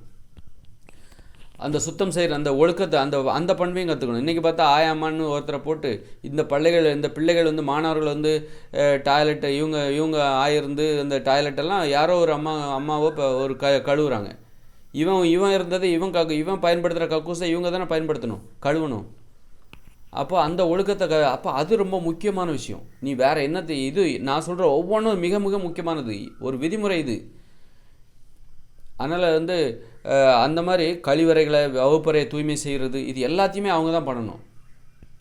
அந்த மாதிரி பண்ணும்போது தான் வந்து அவங்களுக்கு இன்னும் ஒரு பொறுப்பு, நம்ம இடம் நாம் தான் பார்த்துக்கணும். அந்த செயலை இன்றைக்கி துப்புரவு பண்ணுறது, தூய்மை பண்ணுறது கேவலமாக நினைக்கிறாங்க. ஏன்னா இதை இவங்க செய்யக்கூடாது, நாம் செய்கிறது இல்லை. இன்றைக்கி வந்து ஒரு டாய்லெட்டை கழுவுறதோ அது வந்து ஒரு அசிங்கமான ஒரு விஷயம். டாய்லெட்டை பயன்படுத்துகிறது இந்த மாணவர்கள் தான். அவங்க பயன்படுத்துகிற அந்த டாய்லெட்டை இவங்க கழுவுனா அது அசிங்கமாக. எப்படி பாருங்கள், நீ டாய்லெட்டில் பயன்படுத்துகிற மட்டும் அசிங்கம் கிடையாதா? அப்போ டாய்லெட்டை கழுவுறது அசிங்கம்னா நீ அதை பயன்படுத்துகிறல்ல, நீ தானே பயன்படுத்துகிற, யூரின் போகிற, 2 பாத்ரூம் போகிற, அப்படின்னா அது மட்டும் அசிங்கம் கிடையாதா? அப்போ அந்த அசிங்கத்தை நீ பண்ணிவிட்டு உன் அசிங்கத்தை இன்னொருத்தர் வந்து கழுவணுமா? நீ தான் வகுப்பறையை குப்பையாக்குற அப்படின்னா அதை வந்து இன்னொருத்தர் வந்து தூய்மை செய்யணுமா? நீ தூய்மை செஞ்சால் உடனே அரசாங்கம் வந்து மாணவர்களை இது போன்று பயன்படுது. அரசாங்கத்துக்கு ஒன்றும் தெரில. யோசிக்கணும், நல்ல பண்புகள் எதுனால அப்படின்னு யோசிக்கணும். இதுக்கு என்ன வீட்டில் அப்போ என்ன ஆகுது, பெற்றோர்களுக்கு என்ன பார்த்தீங்கன்னா வீட்டில் வேலைக்காரங்கெல்லாம் வந்துடுறாங்க, பணக்காரங்க மாதிரியே வாழணும்னு நினைக்கிறது. வீட்டில் பார்த்தீங்கன்னா அந்த பிள்ளைகள், பணக்கார வீட்டு பிள்ளைகள் பார்த்தீங்கன்னா வீட்டில் எந்த வேலையும் செய்ய மாட்டாங்க, பெற்றோர்களும் செய்ய மாட்டாங்க, வீட்டில் வேலைக்காரங்களை வச்சுருவாங்க. அப்போ அந்த வேலையை செய்கிறவங்க வேலைக்காரங்க தான் செய்வாங்க. அப்போ அந்த வேலையை வந்து அந்த வேலையை செய்கிற வேலைக்காரர்களை தாழ்வாக நினைக்கிறது. அந்த வேலையவே தாழ்வாக நினைக்கிறது. இந்த மனப்பான்மை தான் அந்த பள்ளிக்கூடங்களில் வருது. பள்ளிக்கூடத்துக்கு போனாலும் என் பிள்ளைகளை நான் வீட்டிலே பெருக்க விட மாட்டேன், என் பிள்ளைகளை பள்ளிக்கூடத்தில் பெருக்க விடுவீங்களா? அப்புறம் எதுக்கு இந்த பெருக்கிறது தூய்மை பண்ணுறதுலாம் தப்பாக பார்க்க ஆரம்பித்தாங்கன்னா கட்டணம் செலுத்தி கல்வி கற்பிக்கும் போது தான். இப்போ வந்து அந்த காலத்தில் இப்போ ஒரு 30 வருஷத்துக்கு முன்னாடி நாங்கள் பள்ளிக்கூடத்துலலாம் படிக்கும்போது நாங்கள் தான் எங்கள் வகுப்பறையை தூய்மை செஞ்சோம். அங்கே வந்து ஆயாமா அப்படின்னு யாருமே கிடையாது. அப்போல்லாம் கட்டணம் இல்லாமல் கல்வி கொடுத்தாங்க. இன்றைக்கி எப்போ இந்த மெட்ரிகுலேஷன்லாம் வந்ததோ அப்போ தான் வந்து என் பிள்ளைகளுக்கு நான் 50,000 1,00,000 செலவு பண்ணி படிக்க வைக்கிறேன், அவங்க வந்து என் பிள்ளைகளை வந்து என்ன பண்ணுறீங்க, நீங்கள் பெருக்க விட்றீங்க அப்படின்னு சொல்லுவாங்கன்னு சொல்லிட்டு அந்த தனியார் பள்ளி நிர்வாகம் என்ன பண்ணுறாங்க, பெருக்கிறதுக்கு எல்லாத்துக்கும் ஆள் போட்டுடுறாங்க. அதை பார்த்து இந்த அரசாங்கம் என்ன பண்ணுது, அதை பார்த்து இங்கே அரசாங்கம் காப்பி அடிக்குது.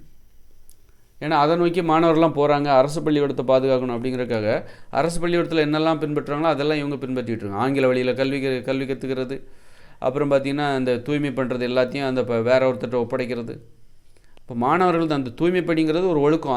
அந்த வேலையை நீ தாழ்வாக நினைக்காத, துப்புரவு செய்கிற வேலையை, டாய்லெட்டை க்ளீன் பண்ணுற வேலையை நீ தாழ்வாக நினைக்காத அப்படிங்கிறத உணர்த்துறதுக்கான ஒரு வழி என்னென்னா அவங்க பள்ளிக்கூடத்தை அவங்க தான் தூய்மை செய்யணும், அந்த மாணவர்கள் தான் தூய்மை செய்யணும். இப்படி நான் சொல்லுகிற இந்த வீடியோவில் சொன்ன அத்தனை விதிமுறைகளும் இப்போ அது மாதிரி விளையாட்டுன்னா எப்படி பண்ணணும், ஒரு விளையாட்டு பிடி பீரியட் அப்போ தொடக்கூடாது, ஒருத்தர் தொடாமல் விளையாடணும். இதுதான் விளையாட்டுக்கான விதிமுறை. ஏன்னா பள்ளிக்கூடத்துலேயும் நீ தொடக்கூடாது, விளையாட்டுலேயும் நீ தொடக்கூடாது. தொடர மாதிரியான விளையாட்டுகளுக்கே நம்ம தடை போட்டுருணும். இந்த கபடிலாம் பார்த்தீங்கன்னா தொடர மாதிரியான விளையாட்டு வந்து ரொம்ப ஆபத்தானது. நீங்கள் கபடிலாம் ரொம்ப ஆபத்தானது. கபடி விளையாண்டு நிறைய பேர் செத்து போயிருக்காங்க. எட்டிட்டு உதைப்பாங்க கபடி விளையாடும்போது. எட்டிட்டு உதைக்கிறிய ஒன்றை மாதிரி ஒரு மனுஷங்க தானே, உனக்கு மரியாதை இல்லை. இப்போ கபடி பார்த்திங்கன்னா மரியாதை குறைவான விளையாட்டு அது. ஒன்றை மாதிரி ஒரு மனுஷங்க தானே அவன். அப்போ அவன் விளையாட்டுன்னு வந்துட்டா நீ எட்டிட்டு உதைப்பியா? நீ மூஞ்சில் வந்து ஒருத்தர் கால் படும், இப்படி எட்டிட்டு உதைப்பாங்க, தலையை பிடிச்சி அழுத்துவாங்க. ஒன்றை மாதிரி ஒரு மனுஷன் தானே, மரியாதை வேண்டாமா? மரியாதைங்கிறது விளையாட்டுக்கு கிடையாதா? விளையாட்டுன்னு வரும்போது நீ மரியாதை தூக்கி தூர வச்சிருவியா? அப்போ அந்த மாதிரி இப்போ ஃபுட்பாலாக காலில் உதைப்பாங்க, ஒருத்தர் கால் இன்னொருத்தர் காலில் உதைப்பாங்க, பிடிச்சி தள்ளுவாங்க. அந்த மாதிரிலாம் இருக்கக்கூடாது. விளையாட்டுன்னா நாகரிகமாக விளையாடணும், விளையாட்டுலேயும் மரியாதை வேணும். இன்றைக்கி தொடுற மாதிரி விளையாட்டும் ஒரு அநாகரிகமான விளையாட்டு. தொடுறீங்களா? தொடுவதற்கு வாய்ப்பு இருக்க விளையாட்டு அனைத்தும் அநாகரிகமானது. உயிரை பணயமாக வச்சு விளையாடாத, உன்னுடைய பாதுகாப்பு தான் முக்கியம். அப்போ விளையாட்டுன்னா அப்படி தான் இருக்கணும். அப்போ விளையாட்டே என்ன சொன்னால் விளையாட்டே நீ தடை பண்ணிடணும். விளையாட்டை வந்து தொழிலாக பண்ணக்கூடாது. விளையாட்டை வந்து பள்ளிக்கூடத்தில் கற்றுக் கொடுக்காத. ஏன்னா விளையாடுறதுக்காக நீ பள்ளிக்கூடத்துக்கு போக வேண்டிய அவசியம் இல்லை. அது வந்து நீ என்ன பண்ணணும், வீட்டில் வந்து குடியிருப்பு பகுதிகளில் நிறைய விளையாட்டு மைதானங்களை உருவாக்கிரு. விளையாட்டை வந்து இந்த ஆசிய விளையாட்டு போட்டி, தேசிய விளையாட்டு போட்டி, ஒலிம்பிக் போட்டி இதெல்லாம் தடை பண்ணணும். ஏன்னா அதனால் அது ஒரு தொழில் முறையாக மாறிவிடுகிறது. இப்போ வந்து நீங்கள் ஏன் பாடகர் மட்டும் தான் இப்போ பாடுவார். டான்ஸ் ஆடுறதே தொழிலாக வச்சுருக்காங்க பாருங்கள், அவங்க மட்டும் தான் டான்ஸ் ஆடுவாங்க. ஆனால் பாடல்ங்கிறது மக்கள் எல்லாத்துக்கும் தானே தேவை. அது மாதிரி விளையாட்டு இன்றைக்கி யார் விளையாடுறா? தொழிலாக செய்கிறாங்க பாருங்கள், அதை ஒரு தொழிலாக வச்சுருக்காங்க பாருங்கள். இந்த தொழில்முறை அவங்க மட்டும் தான் இன்றைக்கி விளையாடுறாங்க, மற்றவங்களாம் வேடிக்கை பார்க்குறாங்க. ஆனால் விளையாட்டுங்கிறது மக்கள் அனைவருக்குமே தேவை. விளையாடினா மன அழுத்தம் நீங்கும். இன்றைக்கி ஏன் மக்கள் விளையாட மாட்டேங்கிறாங்கன்னா அதை வந்து ஒரு தொழிலாக மாற்றிட்டீங்க. அதனால தான் இன்றைக்கி எல்லாருமே விளையாடுறதில்ல. அன்றைக்கி பார்த்தீங்கன்னா எல்லாருமே பாடினாங்க. ஒரு 30-40 வருஷத்துக்கு முன்னாடி எல்லாருமே பாடினாங்க, தாலாட்டு பாடினாங்க, ஒப்பாரி அப்படி இப்படின்னு வாழ்க்கையோடு அந்த பாடல் இருந்து. எப்போ வந்து இந்த பாட்டை வச்சு வியாபாரம் பண்ணாங்களோ அப்போவே என்ன ஆச்சு, மக்கள் பாடுறதை நிறுத்திட்டாங்க. ஏன்னா பாடுறவங்க அப்படி தொழிலாக பண்ணுறவங்க அவங்களுக்கு இடையில் நடக்கிற போட்டியில் சூப்பராக பாடும்போது மக்கள் அதோட கம்பேர் பண்ணும்போது நம்மலாம் நல்லாவே பாடலை, எல்லாரும் அதை தான் பார்க்குறாங்க அப்படின்னு இவங்க பாடுறதை நிறுத்திட்டாங்க. அதுபோல் மக்கள் ஏன் இன்றைக்கி விளையாடுறதை நிறுத்திட்டாங்க அப்படின்னா, ஒரு 40 வருஷத்துக்கு முன்னாடி எல்லாருமே விளையாண்டுட்டு இருந்தாங்க. 30 வருஷத்துக்கு முன்னாடிலாம் பார்த்தீங்கன்னா எல்லாருமே ஒரு கோலி விளையாடுறது, பம்பரம் விளையாடுறதுன்னு மக்கள்கிட்ட விளையாட்டு இருந்தது. எப்போ இந்த கிரிக்கெட்டு, கமெண்ட்ரி கேட்குற வழக்கம், ரேடியோ, டிவிலாம் வந்ததோ அப்போ தான் என்ன ஆகுது, ரேடியோ டிவிலாம் வரும்போது பார்த்தீங்கன்னா அப்போ இந்த கிரிக்கெட் விளையாட ஆரம்பிச்சிட்டாங்க. ஒவ்வொரு சீசன்லேயும் ஒரு விளையாட்டு விளையாண்டுட்டு இருந்தாங்க. பம்பரம் விளையாடுவாங்க, அப்படியே மறைஞ்சிரும், அடுத்த விளையாட்டு வந்துடும். கோலி விளையாடுவாங்க ஒரு சீசனில், அடுத்து பட்டம் விடுறது, காத்தாடி விடுறதுன்னு சொல்லுவாங்க, பட்டம் விடுறது, இப்படி ஒவ்வொரு சீசனுக்கும் ஒரு விளையாட்டு இருக்கும். அப்படியே மாறும். இது தமிழ்நாடு முழுக்க ஒரே மாதிரி நடக்கும். இது எப்படி நடக்குது அப்படின்னு ஆச்சரியமாக இருக்கும். ஏன்னா ஒரு ஊரில் பார்க்குறது தான், அந்த ஊரில் இந்த ஊரில் ஒரு தொற்று நோய் மாதிரி தான் இதெல்லாம் பரவிடும். அப்படி ஒரே மாதிரி நடக்கும். அப்புறம் பார்த்தீங்கன்னா எப்போ இந்த கிரிக்கெட்டு, கமெண்ட்ரி, டிவிலாம் வந்ததோ அப்போ தான் வந்து எல்லா விளையாட்டும் அழிய ஆரம்பிச்சிருச்சு. அப்புறம் வந்து கிரிக்கெட்டு தான் எப்போ பார்த்தாலும் வருஷம் முழுக்க கிரிக்கெட்டு தான். அந்த மாதிரி கடைசியில் பார்த்தா இப்போ யார் விளையாட மக்கள் எல்லாருமே மாறினாங்க இந்த கிரிக்கெட்டை நம்பி. கடைசியில் பார்த்தா இப்போ யார் கிரிக்கெட் விளையாடுறாங்கன்னா, கிரிக்கெட்டை யார் தொழிலாக வச்சுருக்காங்களோ அவங்க தான் விளையாடுறாங்க. கிரிக்கெட்டு தான் என்னுடைய எதிர்காலம் அப்படின்னு நினைக்கிறாங்க. அவங்க தான் மக்கள் எல்லோரும் இப்போ சும்மா நிற்கிறாங்க, கையில் எதுவுமே இல்லை. அப்போது இந்த ஏன் பள்ளிக்கூடத்தில் வந்து நீங்கள் விளையாட்டை கற்றுக் கொடுக்குறீங்கன்னா நாளை பின்ன அது ஒரு தொழிலாக செய்வதற்கான வாய்ப்பு இருக்குது. நீ ஏதாவது ஒரு ஸ்போர்ட்ஸை தேர்ந்தெடுத்து ஸ்போர்ட்ஸில் தான் என்னுடைய எதிர்காலம் இருக்குதுன்னு நினச்சேன்னா அந்த மாதிரி போய் நீ கற்றுக்கோ அப்படிங்கிறதுக்காக தான் பள்ளிக்கூடத்தில் விளையாட்டை கற்றுக் கொடுக்குறாங்க. நம்ம என்ன சொல்கிறோம், மக்கள் எல்லாருமே விளையாடணும். யாரோ கொஞ்சம் பேர் விளையாடுறாங்க, இந்தியாவுக்காக விளையாடுறாங்க, ஒலிம்பிக்கில் போய் தங்க, அது வந்து இந்தியாவுக்கு பெருமை கிடையாது. இந்தியாவில் இருக்கிற யாரோ 1,00,000 பேர் விளையாட்டை தொழிலாக செய்வது பெருமையா, இந்தியாவில் இருக்கிற 120 கோடி பேரும் விளையாடுவது பெருமையா? விளையாட்டை தொழிலாக வச்சுருவங்க இந்தியாவில் எத்தனை பேர் இருப்பாங்க? 1 கோடி பேர் இருப்பாங்களா? 1 கோடி பேர் 50 லட்சம் 10 லட்சம் பேர் இருப்பாங்களா? விளையாட்டை தொழில் அவங்க தான் இன்றைக்கி விளையாண்டுட்டு இருக்காங்க. 10 லட்சம் பேர் விளையாடுறது முக்கியமாக, இந்த இந்தியாவில் இருக்கிற 120 கோடி பேரும் விளையாடுறது முக்கியமாக? அப்போ 120 கோடி பேரும் விளையாடணும், அதுதான் வந்து இந்தியாவுக்கு பெருமை. அதுதான் வந்து உண்மையான, அதுதான் உண்மை. அதுதான் மற்ற இதெல்லாம் போலித்தனம். இந்த போலித்தனமான பெருமை, இந்தியாவுக்காக விளையாடுறது, ஒலிம்பிக்கில் தங்க வாங்குறதுலாம் பெருமை கிடையாது. இந்தியாவில் உள்ள அத்தனை பேரும் விளையாட வேண்டாம். அப்போ அதுக்கு என்ன தடைன்னா விளையாட்டை தொழிலாக செய்யக்கூடாது. விளையாட்டை தொழிலாக செய்யக்கூடாது. அப்போது நீங்கள் வந்து பள்ளிக்கூடத்தில் வந்து விளையாட்டுங்கிற அந்த பாடத்தை எடுத்துடணும். எடுத்துகிட்டு என்ன பண்ணணும், அப்போ விளையாடுறது எங்கே நீ கற்றுக் கொடுக்காத. இப்போ கோலியெல்லாம் விளையாண்டாங்க, கோலி விளையாடுறது, பம்பரம் விட்டாங்கல்ல, அப்போ என்ன கற்று கொடுத்தாங்க? அந்த விளையாட்டை கற்றுக் கொடுக்கணுமா என்ன? எது தொழில்முறை விளையாட்டோ அதை தான் கற்றுக் கொடுக்கணும். தொழில்முறைன்னு தனியாக வச்சுக்குவோமே, இது வச்சுக்குவோமே, இது விளையாடுறது தான் விளையாட்டுமா அப்படின்னு விட்டனால தான் இன்றைக்கி பாருங்கள் விளையாடுறதே கிடையாது. எதாவது ஒன்று தான் பண்ணுவாங்க மக்கள். இன்றைக்கி அதை தான் வியந்து பார்க்குறாங்க. கிரிக்கெட்டு அது இதுனா வியந்து பார்க்குறாங்க தவிர இந்த சந்தோஷத்தை விட்டுட்டாங்க. இப்போ மக்கள் விளையாடுறதில்ல, வேடிக்கை பார்க்குறாங்க, நிராயுத பாணியாக நிற்கிறாங்க. மக்கள்கிட்ட எதுவுமே இல்லை, எல்லாத்தையும் பிடுங்கிட்டாங்க. விளையாட்டை பிடுங்கிட்டாங்க. ஆடல் பாடலையும் தொழிலாக செய்கிறாங்க. அதையும் தொழிலாக செய்யக்கூடாது. ஏன்னா அதனால் அது தொழிலாக செய்கிறதுனால என்ன ஆகி போச்சுன்னா, யாரோ ஒரு 1000 பாடகர்கள், யாரோ இப்போ தமிழ்நாட்டில் எத்தனை பாடகர் இருப்பான்? 1,00,000 பாடகர் இருப்பானா? இல்லை 50,000 பாடகர் இருப்பாங்க. அவங்க தான் பாடுறாங்க. மற்றவங்களாம் ஆணும் வாயப்படந்து இப்போ வேடிக்கை பார்க்குறாங்க. 8 கோடி பேரும் என்ன பண்ணுறாங்க, ஒரு 50,000 பேரை வேடிக்கை பார்க்குறாங்க. அவன் வந்து பாடிட்டுருக்கான், அவன் தான் பாடகரான், இவங்க தேவையெல்லாம் பூர்த்தி பண்ணுவாங்களாம். ஆனால் பாடலுங்கிறது எல்லாத்துக்கும் தேவை. அப்படின்னா என்ன பண்ணும், இந்த தொழிலாக பாடலை 50,000 பேர் பாடுறது முக்கியமாக, 8 கோடி பேர் பாடுறது முக்கியமாக? அப்போ பாடல் என்பது இயற்கையானது, எல்லாத்துக்கும் பிடிச்சிருக்கு. அப்படின்னா இந்த மாதிரி தொழிலாக பண்ணுறாங்க பாருங்கள், அதை தடை பண்ணணும். அப்போ எல்லோரும் பாடுவாங்க. அப்போ இந்த கலைகளை பள்ளிக்கூடத்தில் கற்றுக் கொடுக்காதீங்க. கலைகளை அப்போ எங்கே தான் கற்றுக்கணும் அப்படின்னா, மக்கள் குடியிருப்புகளில் ஏகப்பட்ட விளையாட்டு மைதானங்களை உருவாக்குங்க. ஏகப்பட்ட விளையாட்டு மைதானங்களை உருவாக்கிட்டால் என்ன பண்ணோம், இப்போ உடற்பயிற்சி கூடம், விளையாட்டு மைதானம், இதெல்லாம் இப்போ மக்கள் விளையாடணும். மக்கள்கிட்ட விளையாட்டை கொடுங்க. இதெல்லாம் வந்து கல்வி முறையில் உள்ள தவறுகளில் நான் சொல்கிறேன். அது இன்னும் ஒரு விஷயம் இருக்குது. கல்வி முறையில் உள்ள ஒரு தவறு டக்குன்னு மறக்குது. அப்போ கல்வி முறையில் வந்து விளையாட்டு, கலைகள், ஓவியம், இது எல்லாம் வந்து இந்த குடியிருப்பு பகுதிகளில் இருக்கணும். கலைகள், ஓவியத்தை தொழிலாக பண்ணக்கூடாது, கவிதையெல்லாம் தொழிலாக பண்ணக்கூடாது. மக்கள்கிட்ட விட்டுருங்க. மக்கள்கிட்ட விட்டுட்டு அந்த மாதிரி பண்ணும்போது மக்கள் குடியிருப்புகளில் விளையாட்டு மைதானங்கள், கலை பூங்காக்கள், கலை திறமையை வெளிப்படுத்துவதற்கான வாய்ப்புகள், இதெல்லாம் வந்து இங்கே இருக்கணும். அந்த விளையாட்டை தொழிலாக பண்ணக்கூடாது. அப்போ எல்லா மக்களும் விளையாட ஆரம்பிச்சிருவாங்க. அப்போ எல்லா மக்களும் ஆடணும், பாடணும் அப்படின்னா என்ன பண்ணணும், அதுக்கு வந்து அதை தொழிலாக பண்ணாது. தொழிலாக பண்ணும்போது அந்த தொழிலை செய்கிறவங்க தான் அதை பண்ணுவாங்க. அப்போ மக்கள்கிட்ட வந்து கலைகளை பிடுங்கிட்டு அவன் வியாபாரி பிடுங்கிட்டு போயிட்டு அவங்க வந்து அதை பண்ணிகிட்டு இருக்காங்க. அந்த மாதிரி அப்போது இந்த மாதிரி பள்ளிக்கூடங்கிறது என்ன ஆகி போச்சு, இப்போ நேரம் குறைஞ்சி போச்சா?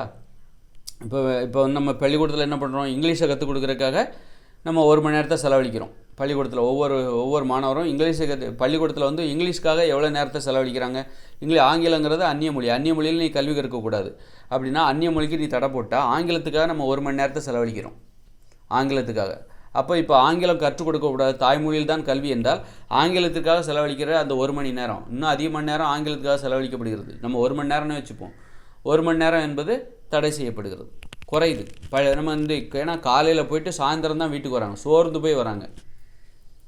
அப்போ நம்ம ஏன்னா அப்போ அதுக்கு என்ன பண்ணுறோம், நம்ம இந்த மாதிரி ஆங்கிலத்துக்காக நம்ம நிறைய நேரம் 1 மணி நேரத்தை செலவழிக்கிறோம். விளையாட்டுக்காக, கலைகளுக்காக, ஓவியம், கவிதை, இப்படி கலை, ஆடல், பாடல்னு சொல்லி இந்த கலைத்திறமைகளை வெளிப்படுத்துவதற்காக பள்ளிக்கூடங்களில் நம்ம ஒரு 2 மணி நேரத்தை செலவழிக்கிறோம் ஆங்கிலத்துக்காக, விளையாட்டுக்காக.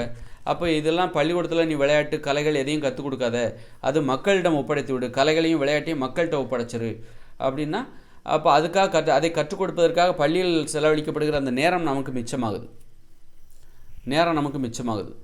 அதுபோல் பார்த்திங்கன்னா விளையாட்டுக்கு அப்போ நேரம் மிச்சமாகுது. அப்போ பள்ளி நேரத்தையே குறைச்சிடலாம். இன்றைக்கி பள்ளி நேரம் ஏன் 8 மணி நேரம் இருக்குது அப்படின்னா, நம்ம தேவையில்லாத ஆங்கிலத்தை கற்றுக் கொடுப்பதற்காக நேரம் செலவிடுறோம். ஆங்கிலத்தின் மூலமாக பாடங்களை கற்றுக் கொடுப்பதற்கு அவங்களுக்கு புரிய மாட்டேங்குது. அவ்வளோ நேரம் செலவழித்து கூட அந்த பாடம் நமக்கு பிரயோஜனம் இல்லாமல் போகுது. ஒரு பிரயோஜனமும் இல்லை. அவ்வளோ பணம் அவ்வளோ நேரம் செலவழித்து கூட அவங்களுக்கு ஒன்றும் புரிய மாட்டேங்குது.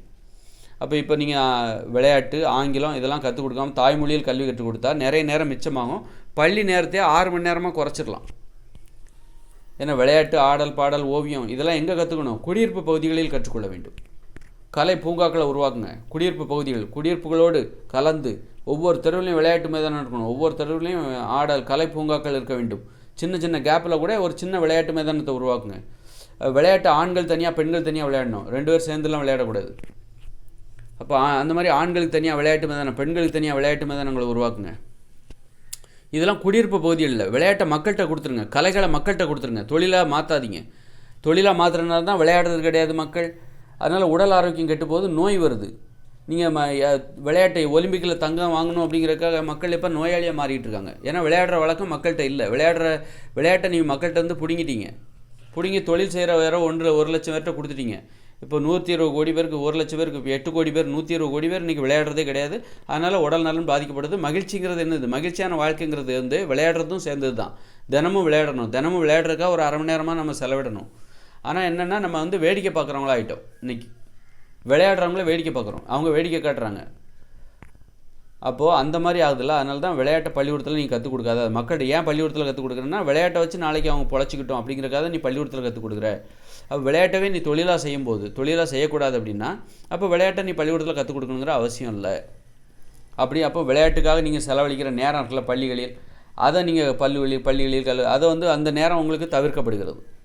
அப்போ பள்ளி நேரம் குறையுது. அது மாதிரி ஆங்கிலத்தை கற்றுக்கொள்வதற்காக தினமும் ஒவ்வொரு பள்ளியில் ஒவ்வொரு மாணவரும் 1 மணி நேரமாக செலவிடுகிறார் என்றால், நீ அந்நிய மொழியான ஆங்கிலத்தில் கல்வி கற்றுக் கொடுக்கக்கூடாது என்றால், தாய்மொழியில் தான் கல்வி கற்க வேண்டும் என்றால், அப்போ உனக்கு அதுலேயும் 1 மணி நேரம் மிச்சமாகும். இப்படி நம்ம தேவையில்லாத விஷயத்தெல்லாம் பள்ளிக்கூடத்தில் நீ தவிர்த்துட்டீங்க அப்படின்னா உங்களுக்கு நேரம் மிச்சமாகுது. ஒரு 6 மணி நேரம் மட்டுமே பள்ளிக்கூடங்களில் இருந்தால் போதும். ஏன்னா படிப்பு மேலே ஏன் வெறுப்பு வருதுன்னா இந்த மாதிரி அறியாமையினால தான். அப்புறம் இன்னொன்று என்னென்னா வந்து இப்போ பள்ளிக்கூடத்துக்கு போகிறோம், அப்போ அதுக்கு சமைக்கணும், உணவெல்லாம் ரெடி பண்ணணும், அது ஒரு பிரச்சனை. அதனால வந்து பெரிய போராட்டமாக இருக்குது. இப்போ பள்ளிக்கூடத்தில் எல்லா உணவும் கிடச்சிச்சின்னா அது வந்து இன்னும் ஈஸியாக, பள்ளிக்கூடங்கிறது வந்து எளிதான ஒரு நடைமுறையாக, பள்ளிக்கூடம் வேலை செய்கிற இடத்துல அவங்களுக்கு தேவையான எல்லா உணவும் கிடச்சிடணும். இன்னொரு மிக மிக முக்கியமான விஷயம் என்னென்னா, காலை 6 மணிக்கே பள்ளியை திறந்து விட வேண்டும். பள்ளி, கல்லூரி, தொழிற்சாலைகள், கடைகள் எல்லாத்தையும் திறந்துடணும். தொழில் செய்கிற நேரம்னு எல்லாத்துக்கும் பொதுவான ஒன்றாக இருக்க வேண்டும். காலை 6 மணியிலேருந்து மதியம் 1 மணி வரைக்கும் தான் பள்ளிக்கூடமே இருக்கணும். அப்போ என்ன ஆகுது பாருங்கள். அப்போ மதியம் 1 மணிக்கு நீங்கள் பள்ளிக்கூடத்தை விட்டுடலாம். ஏன் காலையில் 6 மணிக்கே வரதா இருந்தால் அப்போ காலை உணவு நீங்கள் பள்ளிக்கூடத்தில் கொடுத்துடலாம். மதிய உணவு அங்கே பள்ளிக்கூடத்தில் கிடைக்கும். இடையில அங்கே இருக்கிற உனக்கு என்னென்ன உணவு தேவையோ அது பள்ளிக்கூடத்தில் கிடைக்கும். காலை 6 மணிக்கே பள்ளிக்கூடத்தை ஆரம்பிச்சிடணும். அப்போ என்னாகும்? வேறு வழியே இல்லை, எல்லாருமே அதிகாலையில் எழுந்திருப்பாங்க. அதிகாலையில் எழுந்தால் நல்லதுன்னு நம்ம அறிவுரை சொல்லிகிட்டு இருக்கோம். அப்படி தானே? நீ அறிவுரையே சொல்லாத. காலையில் 6 மணிக்கு பள்ளிக்கூடத்தை, தொழிற்சாலையை, கடைகளை திறந்துரு. அப்போ மக்கள் வேறு வழியே இல்லை, 5 மணிக்கே எழுந்திருப்பாங்க. அப்போ சமைக்க வேண்டிய இப்போ அவசியமும் இப்போ இல்லை. ஏன்னா பள்ளிக்கூடத்துலேயே உனக்கு எல்லாமே கிடச்சிது, தொழிற்சாலையிலே எல்லாமே கிடச்சிருது. தொழில் செய்கிற இடத்துல அவங்களுக்கு தேவையான உணவு நீ வீட்டில் சமைச்சு எடுத்துகிட்டு போகணுங்கிற அவசியம் இல்லை. அப்போ நீ வந்து 6 மணிக்கே நீ பள்ளிக்கூடத்துக்கோ, கல்லூரிக்கோ, தொழிற்சாலைக்கோ, தொழில் நிறுவனத்துக்கோ, ஆஃபீஸ்க்கோ போகிறது இப்போ ஈஸி. காலையில் 5 மணிக்கு எழுந்திருக்கிற, குளிக்கிற, ஏதாவது உடற்பயிற்சி எதுவும் செஞ்சுட்டு போய் டக்குன்னு பள்ளிக்கூடத்துக்கு, கல்லூரிக்கு, தொழிற்சாலைக்கு, அலுவலகத்துக்கு போயிட வேண்டியதான். அங்கே உனக்கு தேவையான உணவு கொடுக்கப்பட்டு விடுகிறது. வீட்டில் இருந்துச்சு நீ சமைக்கணும் அப்படிங்கிற கஷ்டமே கிடையாது. அப்போ 6 மணிக்கு நீங்கள் அலுவலக நேரம், இது எல்லாத்துக்கும் பொதுவானது. 1 மணிக்கு கடை சாத்துனா சாத்திரு, 1 மணிக்கு பள்ளிக்கூடம் மூடிடணும். அதுக்கப்புறம் 1 மணிக்கு பார்த்தீங்கன்னா எல்லாம் ஊரடங்கு மாதிரி இருக்கணும், எல்லோரும் வீட்டுக்கு வந்துடணும். அந்த மாதிரி பண்ணும்போது என்ன ஆகும் அப்படின்னா, நீங்கள் அப்போ ஒவ்வொரு நாளும் நமக்கு விடுமுறை கிடைக்குது பாருங்கள். காலை 6 மணிலேருந்து மதியம் 1 மணி வரைக்கும் நமக்கு வேலை நேரம். 1 மணிலேருந்து மீதம் உள்ள நேரம் எல்லாமே நீங்கள் வீட்டுக்கு வந்தீங்கன்னா விளையாடலாம். வீட்டுக்கு எல்லாம் கிரவுண்ட் இருக்கணும், விளையாடணும். எல்லோரும் கண்டிப்பாக விளையாடணுங்கிறக்காக தான். சும்மா வந்து இப்போ என்ன ஆகுது அப்படின்னா, எல்லாரையும் வந்து இப்போ பார்த்திங்கன்னா யாருமே விளையாடுறது கிடையாது. இப்போ எவ்வளோ நேரம் வேணாலும் கடைகளை திறந்து வச்சுருக்காங்க, வேலை செய்கிறாங்க. வேலைக்கு ஒரு அளவே கிடையாது, வேலை நேரம்னு ஒன்று கரெக்டாக கிடையவே கிடையாது. மனம் போன போக்கில் வேலை பார்த்துட்ருக்காங்க. அப்போ பேராசை தான் வருது. அதிக பணத்தை சம்பாதிப்பதற்காக நீ அதிக நேரத்தை உழைக்க வேண்டும். இப்போ பணத்தை சம்பாதிக்கிறக்காக உழைச்சி கடைசியில் பார்த்திங்கன்னா சந்தோஷமே இல்லை. சந்தோஷங்கிறது எப்போ வரும்னா, விளையாடணும், ஒரு விளையாட்டு தருகிற சந்தோஷத்தை பணம் தர முடியாது. ஒரு டான்ஸ் ஆடும்போது உனக்கு கிடைக்கிற சந்தோஷத்தை பணம் தர முடியாது. அப்போ ஒரு பாட்டு தருகிற ஒரு சந்தோஷத்தை அந்த பணம் தர முடியாது. இங்கே தொழில் செய்கிறக்கா நிறைய நேரம் செலவிடுறாங்கள, நிறைய நேரம் செலவிடும்போது என்ன ஆகுது அப்படின்னா, இவங்களுக்கு மகிழ்ச்சி இல்லாமல் போகுது, விளையாடுறதுக்கு நேரம் இல்லாமல் போகுது. அப்போ இது அரசாங்கமே கண்ட்ரோல் பண்ணணும். என்னன்னா 1 மணி வரைக்கும் தான் நீ வேலை செய்யணும், 1 மணி வரைக்கும் தான் நீ வேலை செய்யணும். அதாவது 1 மணி வரைக்கும் தான் பள்ளிக்கூடம், 1 மணி வரைக்கும் தான் கல்லூரி. அப்போ தினந்தோறும் விடுமுறை, தினந்தோறும் அலுவலக நேரம். காலையில் 6 மணிக்கு போயிடணும், 6 மணிக்கு அங்கே பள்ளிக்கூடத்தில் இருக்கணும். அப்போ காலைல 5 மணிக்கே நம்ம அங்கேருந்து புறப்பட்டுருணும். அதுக்கு தகுந்த மாதிரி பரபரப்பாக இருக்கும். ஒரு நாடே பார்த்திங்கன்னா, நாடு ஃபுல்லாக இந்த விதிமுறை கடைபிடிக்கும் போது ஒரு நாடே பார்த்திங்கன்னா அதிகாலையில் எழுந்திருக்கும். ஒரு நாட்டில் உள்ள அத்தனை பேரும் அதிகாலையில் எழுந்திருப்பாங்க, சோம்பேறியாகவே இருக்க மாட்டாங்க. நல்ல சிந்தனை வரும். எந்த ஜப்பானில் கூட அவங்க காலையில் எழுந்திருக்கிறது கிடையாது, ரொம்ப லேட்டாக தான் எழுந்திருப்பாங்க. பெரும்பாலும் சொல்கிறேன், இருக்கலாம் அவங்களுக்கு கூட காலையில் எழுந்திருக்கலாம், அது அவங்க விருப்பமாக இருக்கலாம், தனிப்பட்ட விருப்பம். ஆனால் இந்த நாடே பார்த்திங்கன்னா ஒரு நடைமுறை மூலமாக எல்லாரையும் அதிகாலையில் எழுந்திருக்க வைக்கலாம். காலைல 6 மணிக்கு பள்ளிக்கூடம் ஸ்டார்ட் ஆகுது, கல்லூரி ஸ்டார்ட் ஆகுது, அலுவலக நேரம், தொழிற்சாலை எல்லாமே ஸ்டார்ட் ஆகுது அப்படின்னா, அப்போ 5 மணிக்கே எந்திரிச்சாகணும், 5, 4:30க்கெலாம் எந்திரிச்சாகணும். உடற்பயிற்சிலாம் பண்ணிட்டு அங்கே உனக்கு சாப்பாடு அங்கே கிடைக்கும், சமைக்கணுமே. அப்போ எப்படி 6 மணிக்கு வேலை நேரம்னா நான் எப்படி சமைக்கிறது, அந்த பயமே உனக்கு தேவையில்லை. அங்கேயே உனக்கு சாப்பாடு கொடுப்பாங்க. சாப்பாடு உனக்கு அங்கேயே கிடைக்கும், பள்ளிக்கூடத்தில் கிடைக்கும், கல்லூரியில் கிடைக்கும், தொழில் செய்கிறோமா அங்கேயே உனக்கு சாப்பாடு கிடைக்கும். அப்போ அதை சமைக்கிறவங்க பாருங்கள் எவ்வளோ பேர் இருப்பாங்க, எவ்வளோ வேலையாட்கள் தேவை, வேலைக்கு ஆட்கள் தேவை. வேலை நம்ம செய்ய வேண்டிய நேரம். இப்போது வேலை செய்கிற இடத்துலையே, பள்ளிக்கூடத்துலேயே, கல்லூரிலேயே உனக்கு சாப்பாடு கிடைக்கிது அப்படின்னா, சாப்பாடு கொடுத்தாகணும் அப்படின்னா, அதுவும் ஊட்டச்சத்து நிறைந்த உணவுகளை கொடுத்தாகணும் அப்படின்னா, அப்போ எவ்வளோ கலைஞர்கள், சமையல் பணியாளர்கள் எவ்வளோ பேர் தேவை. அப்போ அவங்களுக்கெல்லாம் எங்கே போகிறது அப்படின்னு நீங்கள் கேட்பீங்களா? இந்த வீட்டில் வேலை பார்க்குறாங்க பாருங்கள், வீட்டு வேலைக்கு செய்வதே தடை செய்து விட வேண்டும். வீட்டு வேலை செய்கிறாங்க பாருங்கள், அதெல்லாம் தடை பண்ணிடணும். அது மாதிரி இன்னொரு வீட்டில் போய் வேலை பார்க்கக்கூடாது, அது அசிங்கமான தொழில், நல்ல தொழில் கிடையாது. இன்னொருத்தருடைய வீட்டில் போய் இன்னொருத்தருடைய தனிப்பட்ட விஷயத்தில் மூக்கம் நுழைக்கிற மாதிரி தான். அவங்க வீட்டுக்குள்ளே என்ன நடக்குது அதெல்லாம் போய் பார்க்குற மாதிரி தான் இருக்குது. அந்த அளவுக்கு வேலை செய்கிறாங்கன்னா யாரும் விருப்பப்பட மாட்டாங்க. அந்த வேலையும் செய்ய வேண்டியிருக்கு, அந்த அளவுக்கு வறுமையினால தான் அவங்க போகிறாங்க. அது யாரும் விருப்பப்பட மாட்டாங்க, பெருமையாக நினைக்க மாட்டாங்க, கூச்சப்படுற ஒரு வேலை தான் அது. வேறு என்ன பண்ண பழகிடுறாங்க அந்த வேலைக்கு. அதனால் அந்த வேலையெல்லாம் தடை பண்ணிட்டு அவங்களுக்கெல்லாம் இந்த மாதிரி சமையல் பணியாளர்களுக்கான வேலையை கொடுத்துடணும். அப்போ இங்கே நிறைய சமையல் பணியாளர்கள் தேவை. இப்போ தான் பார்த்தீங்கன்னா நீங்கள் வீட்டிலே சமைக்க வேண்டாம்ல, வேலைக்கு போகிறீங்கன்னா காலை உணவு, மதிய உணவு, அதுவும் நீங்கள் வேண்டிய உணவை அங்கே சமைச்சு கொடுக்குறதுக்கு ஏற்பாடு அங்கே வந்துடும் போது, அப்போ வீட்டில் சமையல் பணியாளர்களே இப்போ தேவையில்லை, வீட்டு வேலைக்காரங்களே தேவையில்லை, எல்லோரும் இங்கே வந்துடுங்க. அப்போ அவங்களுக்கெல்லாம் இந்த வேலை கொடுத்துடணும். அப்போ வேலை பாருங்கள் எவ்வளோ வேலை வாய்ப்பு இருக்குது பாருங்கள், அது நமக்கு தெரியல. அதுபோல் இவ்வளோ உணவு, வேலை பார்க்குற இடத்துலேயே உணவு, அது மாதிரி பள்ளிக்கூடத்துலேயே உணவு, கல்லூரியிலே உணவு, ஊட்டச்சத்து நிறைந்த உணவு கொடுக்குன்னா எவ்வளோ உணவு உற்பத்தி பண்ணணும். அப்போ இன்னும் நமக்கு நிறைய வேலைகள் இருக்குது, உணவு உற்பத்தி செய்கிற வேலைகள் இன்னும் அதிகமாக இருக்குது. அந்த மாதிரி அப்போ பாருங்கள், காலை 6 மணிலேருந்து மதியம் 1 மணி வரைக்கும் தான் வேலை நேரம், பள்ளி நேரம், கல்லூரி நேரம், அலுவல் நேரம். அதுக்கப்புறம் எந்த ஒரு கடையும், எந்த ஒரு அலுவலமும், எந்த ஒரு தொழிற்சாலையும் மூடிடணும். சில தொழிற்சாலைகள் 24 மணி நேரம் வேலை பார்க்க வேண்டியிருக்கும், அந்த மாதிரி மின்சார தொழிற்சாலை அப்படி இருக்கும். அந்த தொழிற்சாலைகள் வேணும்னா அந்த மாதிரி வேறு தவிர்க்க முடியாது. அது மாதிரி அவங்களுக்கு வேணால் நம்ம முழு நேரம் விட்டுடலாம். மற்ற எல்லாமே பார்த்திங்கன்னா மதியம் 1 மணிக்கு கடைகள்லாம் பூட்டிடணும். காலைல 6 மணிக்கு ஆரம்பித்து மதியம் 1 மணிக்கு கடைகளை பூட்டிடணும், பள்ளிக்கூடத்தை மூடிடணும். மதியம் 1 மணிக்கு பள்ளிக்கூடம் மூடிடணும், கல்லூரியெலாம் மூடிடணும், அலுவலக நேரம். எல்லோரும் வீட்டுக்கு வந்துடுங்க. வீட்டுக்கு வந்து ஒரு மணி நேரம் படுத்து தூங்குங்க. மத்தியானம் தூங்கிட்டு அப்புறம் என்ன பண்ணோம், தூங்கி 1 மணி நேரம் தூங்கிட்டிங்களா, மதிய உணவும் அவங்க பள்ளிக்கூடத்துலேயே சாப்பிட்டு வந்துட்டாங்க, பள்ளிக்கூடத்துலேயே, கல்லூரிலேயே, அலுவலகத்துலேயே சாப்பிட்டு வந்துட்டாங்க. ஏன்னா அங்கேயே கொடுத்துருவாங்க, தொழிற்சாலையிலே கொடுத்துருவாங்க. நான் சொல்கிறது கொஞ்சம் சிரமமாக இருக்கும். நான் இதெல்லாம் ரொம்ப யோசித்து வச்ச விஷயம், அதை இப்போ பேசுகிறேன் போது அதனால் கொஞ்சம் தயவுசெய்து கொஞ்சம் ஆனால் முக்கியமான விஷயம். இதை நான் அப்படி சிறப்பாக கவர்ச்சியாக பேசலை அப்படிங்கிறதுக்காக இதை அவாய்ட் பண்ணக்கூடாது, முக்கியமான விஷயம். அதனால தான் எனக்குள்ள சிறப்பே முக்கியமான விஷயத்தை சொல்கிறேன். அப்போ என்ன ஆகும் அப்படின்னா, காலை உணவு, மதிய உணவு, எல்லா உணவும் உங்களுக்கு கொடுத்துட்றாங்க. அப்போ 1 மணி வரைக்கும் நமக்கு வேலை நேரம். மீதி நேரம் வீட்டுக்கு வாங்க, வீட்டுக்கு வந்தோன்னா படுத்து தூங்க 1 மணி நேரம். மீதி நேரத்துக்குள்ள அது விளையாட்டு, குடியிருப்பு பகுதியில் ஏகப்பட்ட விளையாட்டு மைதானம். மத்தியானத்துக்கு அப்புறம் எல்லோரும் விளையாடுறதுக்கான ஒரு நேரம் வந்துடணும். குறிப்பிட்ட நேரத்துக்கு எல்லோரும் விளையாட்டு மைதானுக்கு வந்துடணும். அவங்க தெரு பக்கத்துலேயே ஆண்கள் தனியாக, பெண்கள் தனியாக, விளையாட்டு மைதானம் ஆண்கள் தனியாக, பெண்கள் தனியாக, உடற்பயிற்சி கூட ஆண்கள் தனியாக, பெண்கள் தனியாக, நீச்சல் குளம், அப்புறம் நடைப்பயிற்சி சாலைகள். ஒரு குடியிருப்பு பகுதியே ஒரு சுவாரஸ்யம் மிகுந்ததாக மாற்றணும். இங்கே வீட்டை விட்டு வெளியே வந்தால் அங்கே ஒன்றுமே இல்லை, ஒரு என்டர்டெயின்மெண்ட் ஒன்றுமே இல்லை. அதனால தான் சுற்றுலாவுக்கு எங்கேயோ போகிறாங்க, ஊட்டிக்கோ குற்றாலத்துக்கோ போகிறாங்க. அங்கே என்ன இருக்குது, ஊட்டியில் என்ன இருக்குது? இது மாதிரி பூங்காக்கள் தான் இருக்குது. அதே உன் வீட்டு பக்கத்துலேயே உருவாக்கிரு. வீட்டு பக்கத்தில் இருக்கிற சின்ன சின்ன ஏரிகள், குளங்கள் எல்லாத்தையும் என்ன பண்ணு, நல்லா அழகு மிகுந்ததாக மாற்றிரு. ஏரிகள், குளங்கள் எல்லாத்தையும் அழகானதாக மாற்றிரு. நீ புதிய ஏரிகளை உருவாக்கு, நீச்சல் குளங்களை உருவாக்கு. அந்த குடியிருப்பு பகுதிகளை சுவாரஸ்யம் மிகுந்ததாக வீட்டுக்குள்ளேருந்து மக்களை வெளியே கொண்டு வரணும். அப்போ தான் பக்கத்து வீட்டுக்காரங்களும் இப்போ ஒவ்வொரு தெருவுலையும் விளையாட்டு மைதானம் இருக்கும்போது பக்கத்தில் ஒரு விளையாடணுமா டக்குன்னு போயிடலாம். அப்போ என்ன ஆகுனா, பக்கத்து வீட்டுக்காரங்களும் இவங்களை பழகுவதற்கான வாய்ப்பு இன்றைக்கி பார்த்தீங்கன்னா பழகுவதற்கு வாய்ப்பே இல்லை. வீட்டுக்குள்ளே போனால் வீட்டுக்குள்ளே போனது தான், அப்புறம் வெளியே வரவே மாட்டேன்றாங்க. பக்கத்து வீட்டில் யார் இருக்கா, அவங்க பிரச்சனை என்ன, இவங்க பிரச்சனை என்ன, எதுவுமே தெரிய மாட்டேங்குது. ஒரு நட்பு என்பதே ஏற்பட மாட்டேங்குது. ஒரு உறவு என்பதே ஏற்பட மாட்டேங்குது. தொழிலில் தான், தொழில் செய்கிற இடத்துல தான் உறவு ஏற்படுதே தவிர, ஒரு வீடுகளில் பார்த்திங்கன்னா ஒரு உறவே இல்லை. தொழில் செய்கிற இடத்துல உறவு ஏற்படக்கூடாது.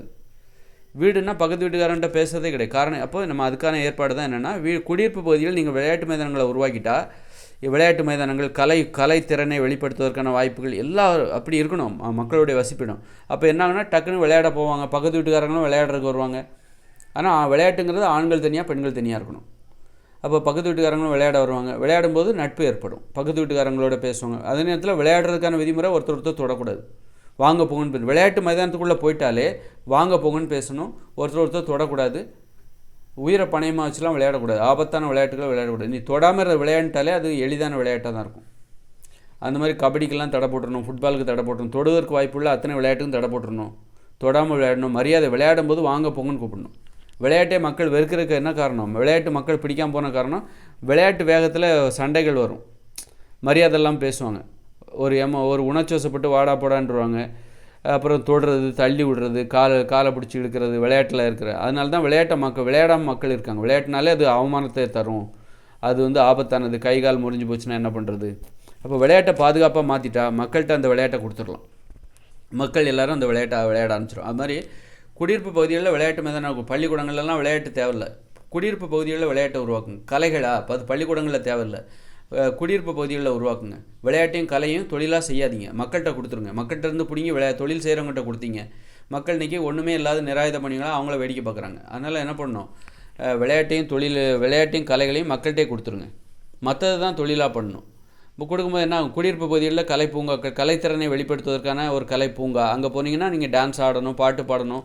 அந்த பூங்காவுக்கு போய் அதுதான் பண்ணணும். நீங்கள் கலை பூங்கான்னு ஒரு குடியிருப்பு பகுதிகளில் இருக்கணும். அங்கே ஆண்களும் பெண்களும் வரலாம். விளையாட்டில் தான் ஆண்கள் தனியாக பெண்கள் தனியாக இருக்கணும் தவிர, கலை பூங்கான்னு ஒவ்வொரு தெருவுலையும் இருக்கணும். அப்படி அந்த தெருவில் ஆண்கள் பெண்கள் 2 பேருமே வரணும். ஒருத்தர் பாடணும். அங்கே என்ன பண்ணணும் முதல்ல தெரிஞ்சுக்கணும். கலை பூங்காவில் போய் காதெல்லாம் பண்ணிகிட்டு இருக்கக்கூடாது. கலை பூங்காவில் போய் உன் திறமையை வெளிப்படுத்தணும். பாட்டு திறமை, ஓவிய திறமை, ஓவியம் எதாவது வரைஞ்சியா அதை அங்கே டிஸ்பிளே பண்ணு, அங்கேயே போய் வர அதை அங்கே கண்காட்சியில் வை. இது ஒவ்வொரு தெருவுலையும் இருக்கணும்.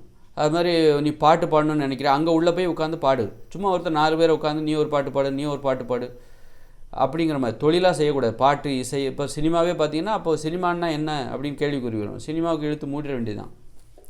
சினிமாவே இழுத்து மூடிடணும். அந்த மாதிரி. ஏன்னா கலைகள் அத்தனையும் எதையும் தொழிலாக செய்யக்கூடாது அப்படின்னா அப்போ இதுக்கெல்லாம் தடை போட்டுடணும். இந்த கவிஞராக புத்தகம் எழுதி அதெல்லாம் மக்கள்கிட்ட கொடுத்துடணும். கவிதை, கலைகள் அத்தனையும் மக்கள்கிட்ட கொடுத்து அந்த கலைத்திறனை வெளிப்படுத்துவதற்கான ஒரு களம் தான் கலை பூங்காக்கள். ஒவ்வொரு தெருவுலையும் இருக்கணும். ஒவ்வொரு தெருவுலையும் கலை பூங்காக்கள். அதுமாதிரி விளையாடுவதற்கான விளையாட்டு மைதானங்கள், நீச்சல் குளங்கள், ஆண்கள் தனியாக பெண்கள் தனியாக நீச்சல் குளங்கள், ஆண்களும் பெண்களும் சேர்ந்து குளிப்பதற்கான ஒரு நீச்சல் குளம், ஆண்கள் தனியாக ஒரு நீச்சல் குளம், பெண்கள் தனியாக நீச்சல் குளம், ஆண்களும் பெண்களும் சேர்ந்து குளிப்பதற்கான ஒரு நீச்சல் குளம்.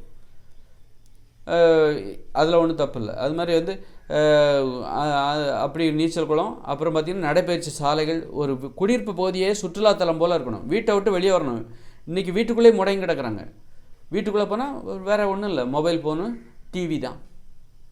இதுதான் இன்றைக்கி வாழ்க்கையாக இருக்குது. அப்போ உடல் நலன் பாதிக்கப்படுது. வாழ்க்கையை வாழாமலே கடந்து போகிறோம் அப்படிங்கிற ஏமாற்றத்துலேயும் அவமானத்துலேயும் இருக்காங்க. எதுக்கடா இந்த உலகத்துக்கு வந்தோம்? ஒரு கடந்த கால உலகத்துலையாவது சந்தோஷமாக இருந்தோம். கோலி விளையாண்டோம், பம்பரம் விளையாண்டோம், ஆடினோம், பாடினோம், சந்தோஷமாக இருந்தோம், குடும்பமாக ஒத்துமையாக இருந்தோம்.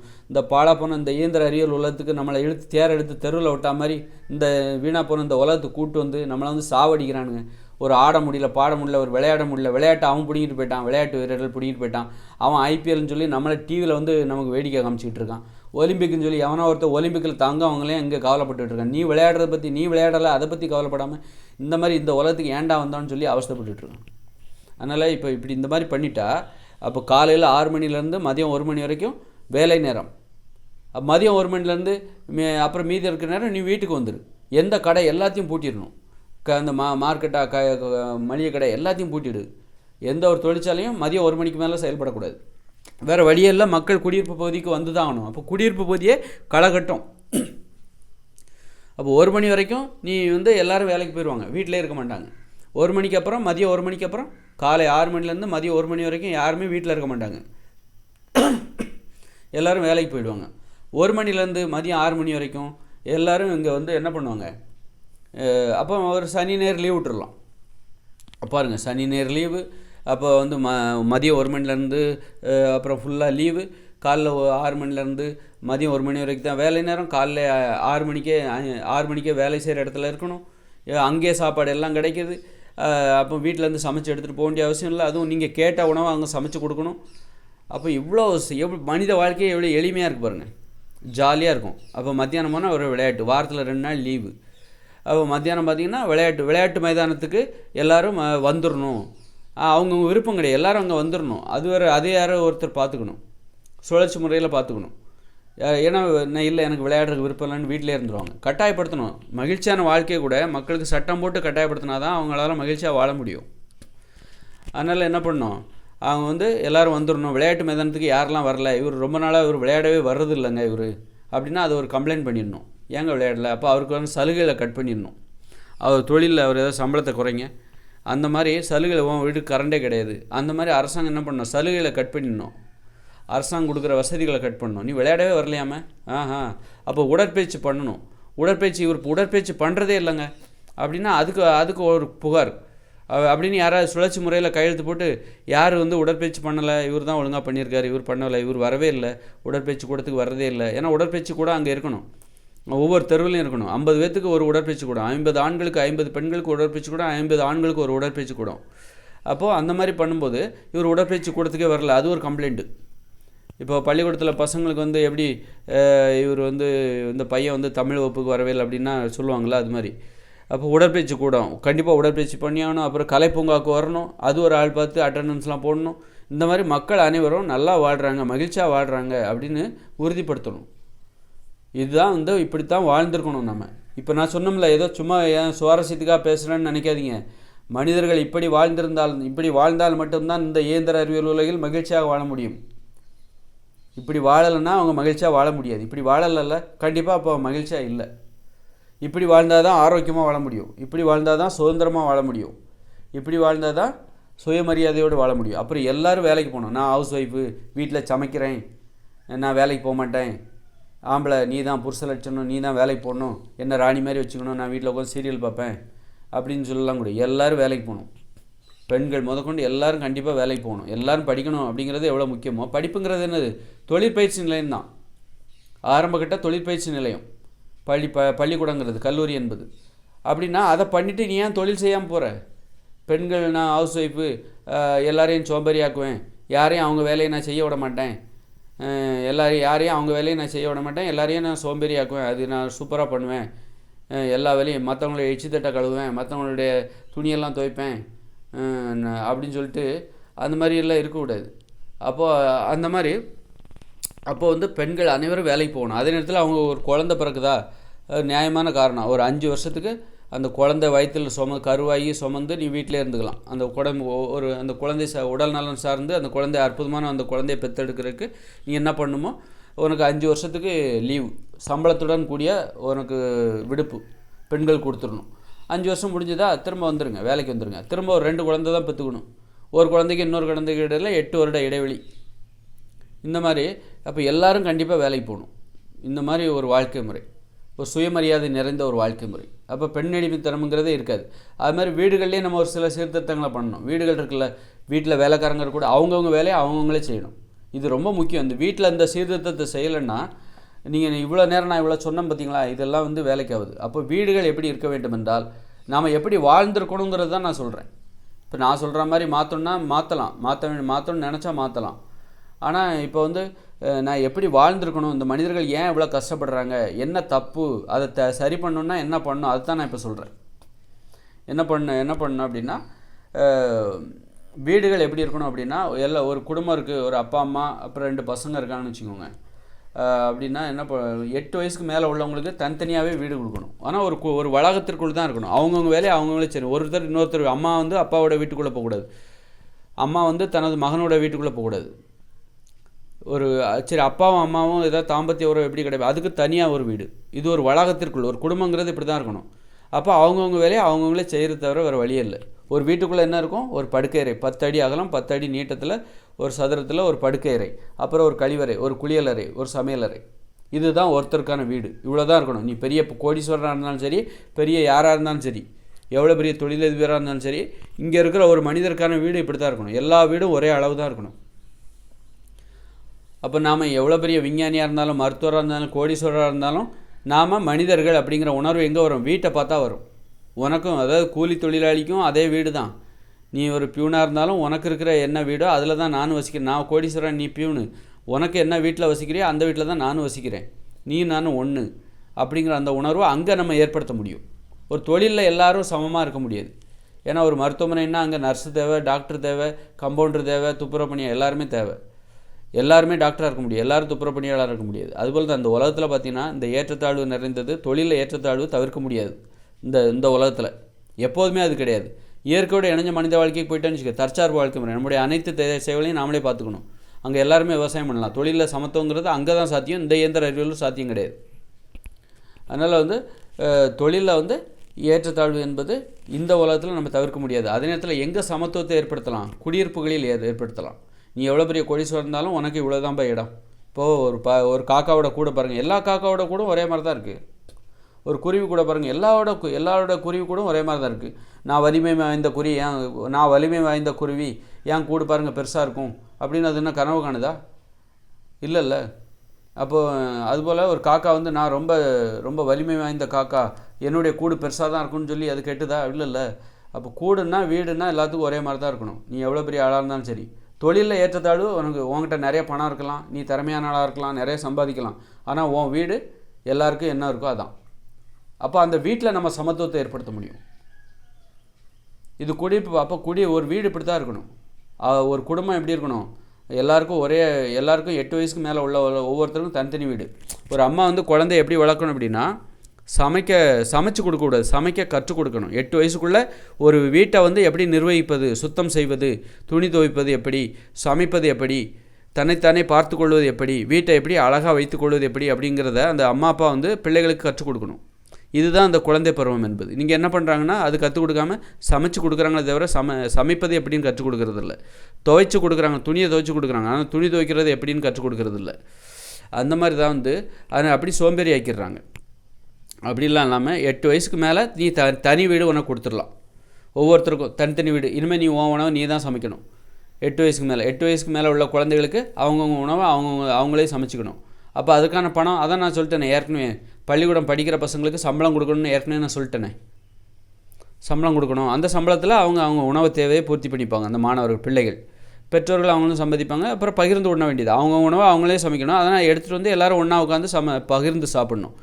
வீட்டுக்குள்ளே சமைக்கிறீங்க, அவங்கவுங்க 4 பேர் இருக்காங்க, 4 பேரும் சமைக்கிறாங்க. அவங்கவுங்க உணவை சமைச்சு வெளியில் எடுத்துகிட்டு வந்து எல்லோரும் ஒன்றா உட்காந்து பகிர்ந்து உண்ணுவாங்க. இப்போ அவங்கவுங்க உணவை அவங்கவுங்களே சமைக்கும்போது ஆடம்பரமாக சமைக்க மாட்டாங்க. ஏன் இன்றைக்கி நம்ம வீட்டில் ஆடம்பரம், அது எப்படி அவங்கவுங்க உணவை அவங்கவுங்களே சமைக்க முடியும்? எப்படி அவங்க வந்து ஒரு சோறு குழம்புலாம் வைக்கிறது எப்படி கஷ்டம் இல்லையா அப்படின்னு கேட்கலாம். ஏன் சோறு குழம்புன்னு இன்றைக்கி ரொம்ப கவர்ச்சியான உணவுகளை சாப்பிட்றாங்கன்னா, பிறருடைய உணவை சமைக்கிறாங்க. ஒரு அம்மா வந்து ஏன் அவ்வளோ சுவையாக சமைக்கிறாங்க அப்படின்னா, ஒரு அம்மாவோ பெண்களோ வீட்டில் உள்ள பெண்கள் மற்றவங்களுக்காக சமைக்கும்போது தான் இந்த மாதிரி ஆடம்பரமாக சாப்பாடு. அப்படி இந்த கூட்டு பொரியல் அப்படி அந்த மாதிரி 2 மணி நேரமாக ஏன் சமைக்கிறாங்க? மற்றவங்களுக்காக. அதுவே அவங்கவுங்க உணவை நான் எனக்காக மட்டும் சமைக்கிறேன்னு வச்சுக்கோங்களேன். அப்போ நான் என்ன பண்ணுவேன், ஒரு மரவள்ளி கிழங்கா வேக வச்சு அப்படி சாப்பிட்ருவேன். அதுவே நீங்கள் மற்றவங்களுக்காக நான் சமைக்கிறேன்னு வச்சுக்கோங்க, நான் என்ன பண்ணுவேன், அதை தாளிப்பேன், சின்ன சின்னதாக நறுக்குவேன், தேங்காயெல்லாம் போட்டு தாளித்து அப்படி இறக்கி வைப்பேன் மற்றவங்களுக்காக சமைக்கும்போது. அதுவே நான் எனக்காக சமைச்சிக்கிறேன் அப்படின்னா நான் என்ன பண்ணுவேன், வேக வச்சு அப்படி சாப்பிட்ருவேன். எளிமையாகிடும். சமையல் என்பது எளிமையாக மாறிவிடும். இன்றைக்கி சமையல் என்பது ஏன் கடினமாக மாறி இருக்குது, மற்றவங்களுக்காக சமைக்கிறனால தான். மற்றவங்க சமைச்சு கொடுக்குறாங்க, அதனால தான் இன்றைக்கி சமையல் என்பது கடினமாக மாறிப்போச்சு. சமையல் என்பது எளிதுங்க. நீங்கள் உங்கள் உணவை உங்களுக்காக நீங்கள் சமைக்கிறீங்க, உங்கள் உணவை தான் நீங்கள் சமைக்கிறீங்க. மற்றவங்களுக்கு நீங்கள் சமைச்சு கொடுக்கலன்னா நீங்கள் என்ன பண்ணுவீங்க, சும்மா எளிமையாக மாற்றிடுவீங்க. நம்ம தானே சாப்பிட போகிறோம், ஒரு மரவள்ளி கிழங்கா அதை உடனே அப்படியே வேக வச்சு சாப்பிட்ருவீங்க. அப்புறம் பழத்தை சாப்பிட்டு கூட பழம் சாப்பிடுவீங்க, பச்சையாக கூட சாப்பிடுவீங்க. ரொம்ப ஆடம்பரமாக ரொம்ப நேரத்தை செலவழிச்சுலாம் உங்களால் பண்ண மாட்டீங்க. மற்றவங்களுக்காக சமைக்கும் போது தான் சமைக்கிறதே அவங்க தொழிலாக மாறி விடுகிறது. அதனால தான் அவங்க என்ன பண்ணுறாங்க, ரொம்ப நேரமாக சமைக்கிறாங்க. உடனே நம்ம நினச்சிடும் சமையல்ங்கிறது ரொம்ப கஷ்டம் போலுக்க அப்படின்னு ஆகிடுது. அதனால் இப்படி ஒரு ஏற்பாடு இருக்கணும். இப்படி தான் மக்கள் வாழணும். ஏற்றத்தாழ்வு இல்லாத மக்கள், எல்லாருக்கும் எல்லாமும் கிடைக்கணும். தொழில் காலை 6 மணிலேருந்து பள்ளிக்கூடமோ சரி, மதியம் 1 மணி வரைக்கும், தினந்தோறும் வேலை நாள், தினந்தோறும் விடுமுறை. எவ்வளோ ஜாலியாக இருக்கும் பாருங்கள். இன்றைக்கி என்ன பண்ணுறான், வாரத்தில் 5 நாள் தான் இவர் வேலை பார்ப்பாரான், 6 நாள் வேலை பார்ப்பார். அதுவும் இந்தியாவில் வெளிநாட்டில் 5 நாள் வேலை பார்க்குறான். அவன் நல்லா முன்னேறுங்க. இவன் 6 நாள் வேலை பார்த்து கூட இவன் முன்னேற மாட்டேன்றான். 7 நாள் கூட வேலை பார்க்குறாங்க. 7 நாள் கொத்தடிமைத்தனம். இங்கெல்லாம் அதை கண்டுக்க மாட்டேன்றாங்க அரசாங்கம். பாவம் அந்த அப்பாவி மக்கள் எவ்வளோ கஷ்டப்படுவாங்க. அனுப்பிச்சிட்டு விடுங்க. அப்போது இங்கே பார்த்தீங்கன்னா வாரத்தில் 5 நாள் வேலை நாள், அதுவும் தினந்தோறும் விடுமுறை. மதியம் 1 மணி வரைக்கும் தான் வேலை நாள். மதியம் 1 மணிக்கு அப்புறம் வீட்டுக்கு வந்து கண்டிப்பாக விளையாடணும், தூங்குங்க, 1 மணி நேரம் தூங்க. இப்போ டைம் டேபிள் போட்டு மக்களை வாழ வைக்கணும். சனி நேரம் ஃப்ரீயாக விட்டுருங்க. மற்ற நாள் எல்லாமே டைம் டேபிள். வீட்டுக்கு வந்தாலும் டைம் டேபிள். மதியம் 1 மணி வரைக்கும், 1 மணிக்கு வீட்டுக்கு, 1 மணிக்கே அங்கே அலுவலகம் விட்டுரும். 1 மணிலேருந்து ஒரு 2 மணி வரைக்கும் தூங்க, 2 மணிலேருந்து 3 மணி வரைக்கும் விளையாட்டு, அப்புறம் 3 மணிலேருந்து 4 மணி வரைக்கும் கலை பூங்காக்கள், 4 மணிலேருந்து 5 மணி வரைக்கும். அந்த மாதிரி ஒரு டைம் டேபிள் போட்டு இடைவேளெல்லாம் விட்டு காதல் பூங்காலாம், காதலிப்பதற்கான ஏற்பாடுகள்லாம் இருக்கணும். ஒரு 16 வயசுக்கு மேலே, 18 வயசுக்கு மேலே காதல் உறவை பதிவு செய்ய வேண்டும். காதல் உறவை பதிவு செய்து அங்கே காதல் பூங்கா அப்படின்லாம் இருக்கணும். போய் காதலிக்கலாம். அங்கே போயிட்டு காதலர்களுக்கு மட்டும் பதிவு செய்த அந்த காதலர்கள், நாங்கள் காதலிக்கிறோம், அப்புறம் நாங்கள் திருமண ஜோடிகள் அப்படின்னு சொல்லுவாங்களா, அவங்களுக்கு மட்டும் அந்த காதல் பூங்காக்கள் இடம் ஒவ்வொரு தெருவுலையும் இருக்கணும். ஒரு தெருவில் எத்தனை காதல் ஜோடி இருப்பார்? 10 காதல் ஜோடி, 10 திருமண ஜோடி, 20 பேர் இருக்காங்க, 20 ஜோடி இருக்காங்க, 20 காதல் குடிசைகள் அங்கே இருக்கணும். காதல் பூங்கா, அதுக்குள்ளே குடிசைகள் உள்ளே போய் நீங்கள் காதல் பண்ணுங்கள். கட்டாயப்படுத்தி இந்த மாதிரி காதல் கூட இந்த மாதிரி பண்ணால் தான் காதலிப்பாங்க. போட்டி போட்டு காதலிப்பாங்க. ஒரு குடியிருப்பு பகுதி இப்படி தான் இருக்கணும். காதல் பூங்காக்கள், கலை பூங்காக்கள், விளையாட்டு மைதானங்கள், நீச்சல் குளங்கள், நடைபயிற்சி சாலைகள், அது மாதிரி ஏரி குளம், இதெல்லாம் இந்த மாதிரி பண்ணணும். சுற்றுலாத்தலம் போல் இருக்கணும். அப்போது காதலை ஏற்றுக்கணும். காதலுக்கு தடையாக இருக்காங்க. அப்போ நம்ம நாட்டில் தான் இருக்குது. வெளியே எல்லா நாடுகளிலும் பெரும்பாலான நாடுகள் காதலுக்கெல்லாம் அனுமதி தான். அப்போது காதல் பூங்கா அப்படிங்கிறது ஒன்றும் முகம் சொல்லிக்கிற ஒரு விஷயம் கிடையாது, வரவேற்கக்கூடிய விஷயம். அப்போ வாழ்க்கை வாழ்கிறது இப்படி தான் மகிழ்ச்சியாக வாழ்ந்துருக்கணும். ஒவ்வொரு தெருவிலையும் காதல் பூங்கா இருக்கணும். அங்கே ஒரு 20 குடிசைகள் இருக்கணும், அல்லது 20 சின்ன சின்ன வீடுகள் இருக்கணும். காதலர்களாக பதிவு செய்தவர்கள், கல்யாணம் பண்ணவங்க அங்கே வந்துடணும். கண்டிப்பாக வந்துடணும். எத்தனை வயசாக இருந்தாலும் சரி வந்துடணும். வந்துட்டு நீங்கள் உங்களுக்குன்னு ஒரு சின்ன வீடு இருக்கும். போயிட்டு நீங்கள் காதல் பண்ணுங்கள். 1 மணி நேரம் காதல் பண்ணுங்கள், பேசுங்க, சிரிங்க, முத்தம் கொடுங்க, உடல் உறவு வச்சுக்கோங்க, வெளியே வாங்க. இது வந்து ஒவ்வொரு நாளும் சாயந்தரம் 5 மணிலேருந்து 6 மணி வரைக்கும் காதல் பூங்கா. எல்லோரும் காதல் பூங்காவுக்கு போயிடணும். இப்படி தான் வாழணுமே. இப்படி வாழ்ந்திருந்தால் மட்டும்தான் இந்த இயந்திர அறிவுலையும் மகிழ்ச்சியாக வாழ முடியும். அதனால் இதை பற்றி நம்ம தொடர்ந்து பேசுவோம். மகிழ்ச்சியாக வாழ்றது நம்ம என்னென்ன தப்பு செஞ்சோம், கல்வி முறையில் என்ன தப்பு பண்ணோம், வாழ்க்கை முறையில் நம்ம என்ன தப்பு பண்ணிகிட்ருக்கோம், இது எல்லாத்தையும் தான் நான் இந்த வீடியோவில் சொல்லியிருக்கேன். அதனால் இது வந்து ரொம்ப முக்கியமான வீடியோங்கிறத மட்டும் மறந்துடாதீங்க. கண்டிப்பாக கேட்டு தான் ஆகணும். நம்ம என்ன தப்பு பண்ணோம், இதுதான் வந்து இதை சொல்கிறது யார்? மனித நிலையில் முழுமையடைந்த அந்த முதல் மனிதன். புரியுதுங்களா? இன்னும் எதிர்காலத்தில் இயற்கையோடு இணைஞ்சு வாழ போகிறோம் 2040 அப்புறம். இது 2040 இந்த இயந்திர அறிவியல் உலகம் முடிய போகுது. அதனால் இதை சொல்கிறது யார், இதோட முக்கியத்துவம் என்ன அப்படிங்கிறத நீங்கள் புரிஞ்சுக்கோங்க. ஏதோ விஷயத்தையோ நேரத்தை கண்டிப்பாக கேளுங்க. ரொம்ப நன்றி வீடியோ பார்த்துக்கு.